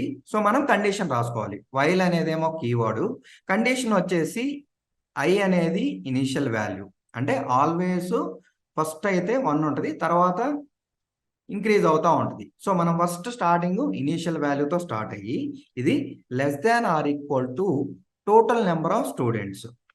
సో ఈక్వల్ టు ఎందుకు ఇచ్చాను? నేను 1 దగ్గర నుంచి స్టార్ట్ అయ్యి వాళ్ళు 50 ఇస్తే 50 కనుక్కోవాలి కదా. సో నేను less than or equal to 50 అంటే 50 కూడా ఇంక్లూడ్ అవ్వాలి. సో 49 వరకే వస్తుంది ఈక్వల్ టు ఇవ్వకపోతే, అందుకని నేను ఈక్వల్ టు కూడా ఇచ్చా ఇక్కడ. సో ఇప్పుడు మనం నెక్స్ట్ ఏం చేయాలి? మనం ఇంతకుముందు ఏదైతే ప్రాసెస్ ఉందో అది ప్రతి స్టూడెంట్ మార్క్స్ ఎంటర్ చేయటం, ఇచ్చిన తర్వాత గ్రేడ్ వచ్చింది కదా. సో ఇదంతా కూడా సేమ్ ప్రాసెస్ అందరూ జరగాలి. సో దీన్ని తీసుకెళ్ళి నేను వైల్ లూప్లో పెడుతున్నా. సో ఇది ఈ కోడ్ అంతా కూడా మీకు వైల్లో ఎగ్జిక్యూట్ అవ్వాలి కాబట్టి మనం ఇండెంటేషన్ ఇస్తాం. సో 4 స్పేసెస్ డైరెక్ట్గా ఇవ్వచ్చు, లేకపోతే ట్యాబ్ కొట్టినా ఆటోమేటిక్గా వచ్చేసింది. మీరు కోడ్ నేను ఏదైతే హైలైట్ చేశానో అది సెలెక్ట్ చేసుకొని ట్యాబ్ కొడితే ఇలాంటి కేసెస్లో ఈజీగా ఉంటుంది. సో ఇప్పుడు ఏం జరిగిద్ది? ప్రతి స్టూడెంట్కి కూడా మార్క్స్ వాళ్ళు ఎంటర్ చేస్తారు, పర్సంటేజ్ ఆఫ్ మార్క్స్, దాన్ని బట్టి గ్రేడ్ వచ్చింది. సో ఇలా మనకి ప్రాసెస్ అనేది రిపీట్ అయింది. సో ఈ కోడ్ అంతా కూడా యాక్చువల్ ప్రాసెస్. సో ఇది అయిన తర్వాత మనం ఐ అనేది ప్రతిసారి ఇంక్రిమెంట్ చేయాలి కదా, ఎందుకంటే ప్రతి స్టూడెంట్కి 50 నెంబర్ ఆఫ్ స్టూడెంట్స్ కనుక్కోవాలి కాబట్టి ఇక్కడ అప్డేట్ వాల్యూ అనేది రాయాలి. ఇది రాయకుండా చూడండి మీరు ఇన్ఫైనైట్ లూప్లోకి వెళ్ళిపోతారు. ఓకే, సో ఇది రాస్తే ఏమైందంటే ప్రతిసారి ఇంక్రిమెంట్ అయింది. సో అది సర్టన్ నెంబర్ తర్వాత మనకి 50కి రీచ్ అయ్యి 50 దాటిన తర్వాత వైల్ అనేది ఎగ్జిట్ అయింది. సో ఇప్పుడు బేసికల్గా చూస్తే మనం ఇనిషియలైజేషన్ చేసాం, తర్వాత కండిషన్ రాసాం. సో ఈ కండిషన్ లోపల మనం సెట్ ఆఫ్ స్టేట్మెంట్స్ రాసాం, దాని తర్వాత అప్డేట్ వాల్యూ రాసాం. సో వైల్లో రాయాల్సినవి రాసాం. సో ఇప్పుడు ఇది ఎలా జరిగిద్ది? సపోజ్ ఇప్పుడు 5 స్టూడెంట్స్ ఎంటర్ చేస్తే first 1 less than or is equal to 5. కరెక్టా కాదా? కరెక్టే కదా. సో కరెక్ట్ అయితే ఈ ప్రాసెస్ జరిగింది. మళ్ళీ నెక్స్ట్ ఐ అనేది 2 అయింది. సో మళ్ళీ 2 less than or equal to 5 true. So మళ్ళీ ఈ స్టేట్మెంట్స్ అన్ని ఎగ్జిక్యూట్ అవుతాయి. మళ్ళీ ఐ అనేది 3 అయింది. సో 3 అయిన తర్వాత 3 less than or equal to 5, మళ్ళీ ఈ స్టేట్మెంట్స్ అన్ని ఎగ్జిక్యూట్ అవుతాయి, ఎందుకంటే 3 less than or equal to 5 true కాబట్టి. సో దాని తర్వాత మళ్ళీ ఐ 4 అయింది. 4 less than or equal to 5, ఈ స్టేట్మెంట్స్ అన్ని ఎగ్జిక్యూట్ అవుతాయి. మళ్ళీ ఐ అనేది 5 అయింది. 5 less than or equal to 5 correct కాబట్టి మళ్ళీ ఎగ్జిక్యూట్ అవుతాయి. సో ఇప్పుడు మనకి ఐ అనేది i+1 అంటే 5 + 1 6 అయింది. సో మనకి 6 less than or is equal to 5 false కాబట్టి లూప్ ఎగ్జిట్ అయ్యి, సో లూప్ తర్వాత ఉన్న స్టేట్మెంట్ ఇది కాబట్టి కంట్రోల్ ఎక్కడికి వచ్చింది. సో ఇక్కడ ఏం లేదు కాబట్టి ఈ స్టేట్మెంట్ ఎగ్జిక్యూట్ అయ్యి ప్రోగ్రామ్ ఎండ్ అయిపోయింది. సో ఇలా మనకి వైల్ లూప్ అనేది వర్క్ అయింది. సో మీకు ఆల్రెడీ ఒక సింపుల్ కేసులు చూపించా కదా, సేమ్ అలానే. సో ఈ లోపల కోడ్ అంతా మనం ఆల్రెడీ రాసాము, నేను మళ్ళీ రాస్తే మనకి చాలా టైం అయింది. సో ఇప్పుడు రన్ చేసి చూద్దాం. క్లాస్లో ఎంతమంది స్టూడెంట్స్ అంటే మీరు ఎంతైనా ఇవ్వచ్చు. సో నేను ఎక్కువ టైం తీసుకోకుండా 3 స్టూడెంట్స్ అని ఇస్తున్నా. సో స్టూడెంట్ 1 మార్క్స్ అడుగుతుంది. సో మనకి ఇక్కడ అర్థం అవట్లా ఏ స్టూడెంట్ అనేది. సో మనకి ఎఫ్ స్ట్రింగ్ వాడుకొని చేయొచ్చు. మీకు అది కూడా చూపిస్తాను. సో నేనైతే 34 ఇస్తున్నా. 34 అంటే స్టూడెంట్ డి గ్రేడ్లో పాస్ అయినట్టు. నెక్స్ట్ 88 ఇస్తున్నా. సో స్టూడెంట్ A2 గ్రేడ్లో పాస్ అయినట్టు. నెక్స్ట్ 99 ఇస్తున్నాను.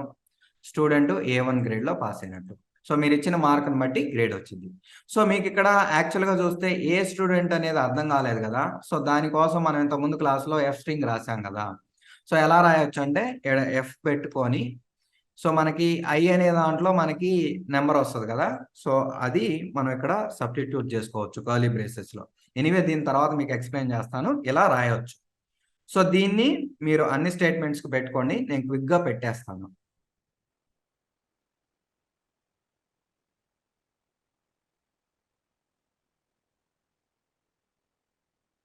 సో క్విక్గా పెట్టేశాను. మీరు పెట్టిన తర్వాత రన్ చేసుకుంటే మీకు క్లారిటీగా ఉంటుంది. సో మీరు చూస్తే ఏ స్టూడెంట్తో అనేది క్లియర్గా చెప్పేస్తుంది. సో స్టూడెంట్ 2 అని కూడా ఇక్కడ చెప్పేస్తాను, చూడవచ్చు మీరు. సో నేను ఈసారి 3 మార్క్స్ ఇస్తున్నా, ఫెయిల్ అయినట్టు. సో ఇలా మనకి ఇది బాగా యూజ్ అయ్యిద్ది. అంటే ఎక్కువ మంది స్టూడెంట్స్ అన్నప్పుడు మీకు అర్థం కాదు కదా. సో అలాంటి కేసెస్లో మనం ఎఫ్ స్ట్రింగ్ వాడుకోవచ్చు. సో ఇలా మనకి ఈ వైల్ లూప్ వాడి ప్రోగ్రామ్స్ రాయొచ్చు. ఏమైనా డౌట్స్ అంటే కామెంట్ సెక్షన్లో కామెంట్ చేయండి. సో మీకు ఒక అసైన్మెంట్ ఇస్తున్నా. ఈ ప్రోగ్రామ్ వచ్చేసి యూజర్ ఇన్పుట్ వ్యాలిడేషన్. సో మీరు ఇక్కడ ఏం చేయాలంటే యూజర్ అనేవాడు పాజిటివ్ నెంబర్ ఎంటర్ చేసేంత వరకు మీరు యూజర్ని ఇన్పుట్ అడుగుతానే ఉండాలి. పాజిటివ్ నెంబర్ ఎప్పుడైతే ఎంటర్ చేస్తారో అప్పుడు లూప్ ఎగ్జిట్ అవ్వాలి. ఎగ్జిట్ అవడంతో పాటు మనం ఆ పాజిటివ్ నెంబర్ని ప్రింట్ కూడా చేయాలి. సో ఇది ప్రోగ్రామ్. ట్రై చేయండి. ట్రై చేసిన తర్వాత మీరు చేసింది కామెంట్ సెక్షన్లో పోస్ట్ చేయండి. ఇదండి ఈ వీడియోకి. ఈ వీడియోలో మనం కంట్రోల్ స్టేట్మెంట్స్లో ఉన్న అన్ని టాపిక్స్ని కూడా మనం డీటెయిల్డ్గా డిస్కస్ చేసుకున్నాం. దాంతోపాటు దాని రిలేటెడ్ ప్రోగ్రామ్స్ కూడా రాసి చూపించాను. వీడియో నచ్చితే లైక్ చేయండి. దాంతోపాటు ఛానల్ని సబ్స్క్రైబ్ చేసుకోండి. ఏమైనా డౌట్స్ ఉంటే కామెంట్ సెక్షన్లో పోస్ట్ చేయండి. Thank you for watching. మళ్ళీ మనం ఇంకొక ఇంట్రెస్టింగ్ వీడియోతో కలుద్దాం.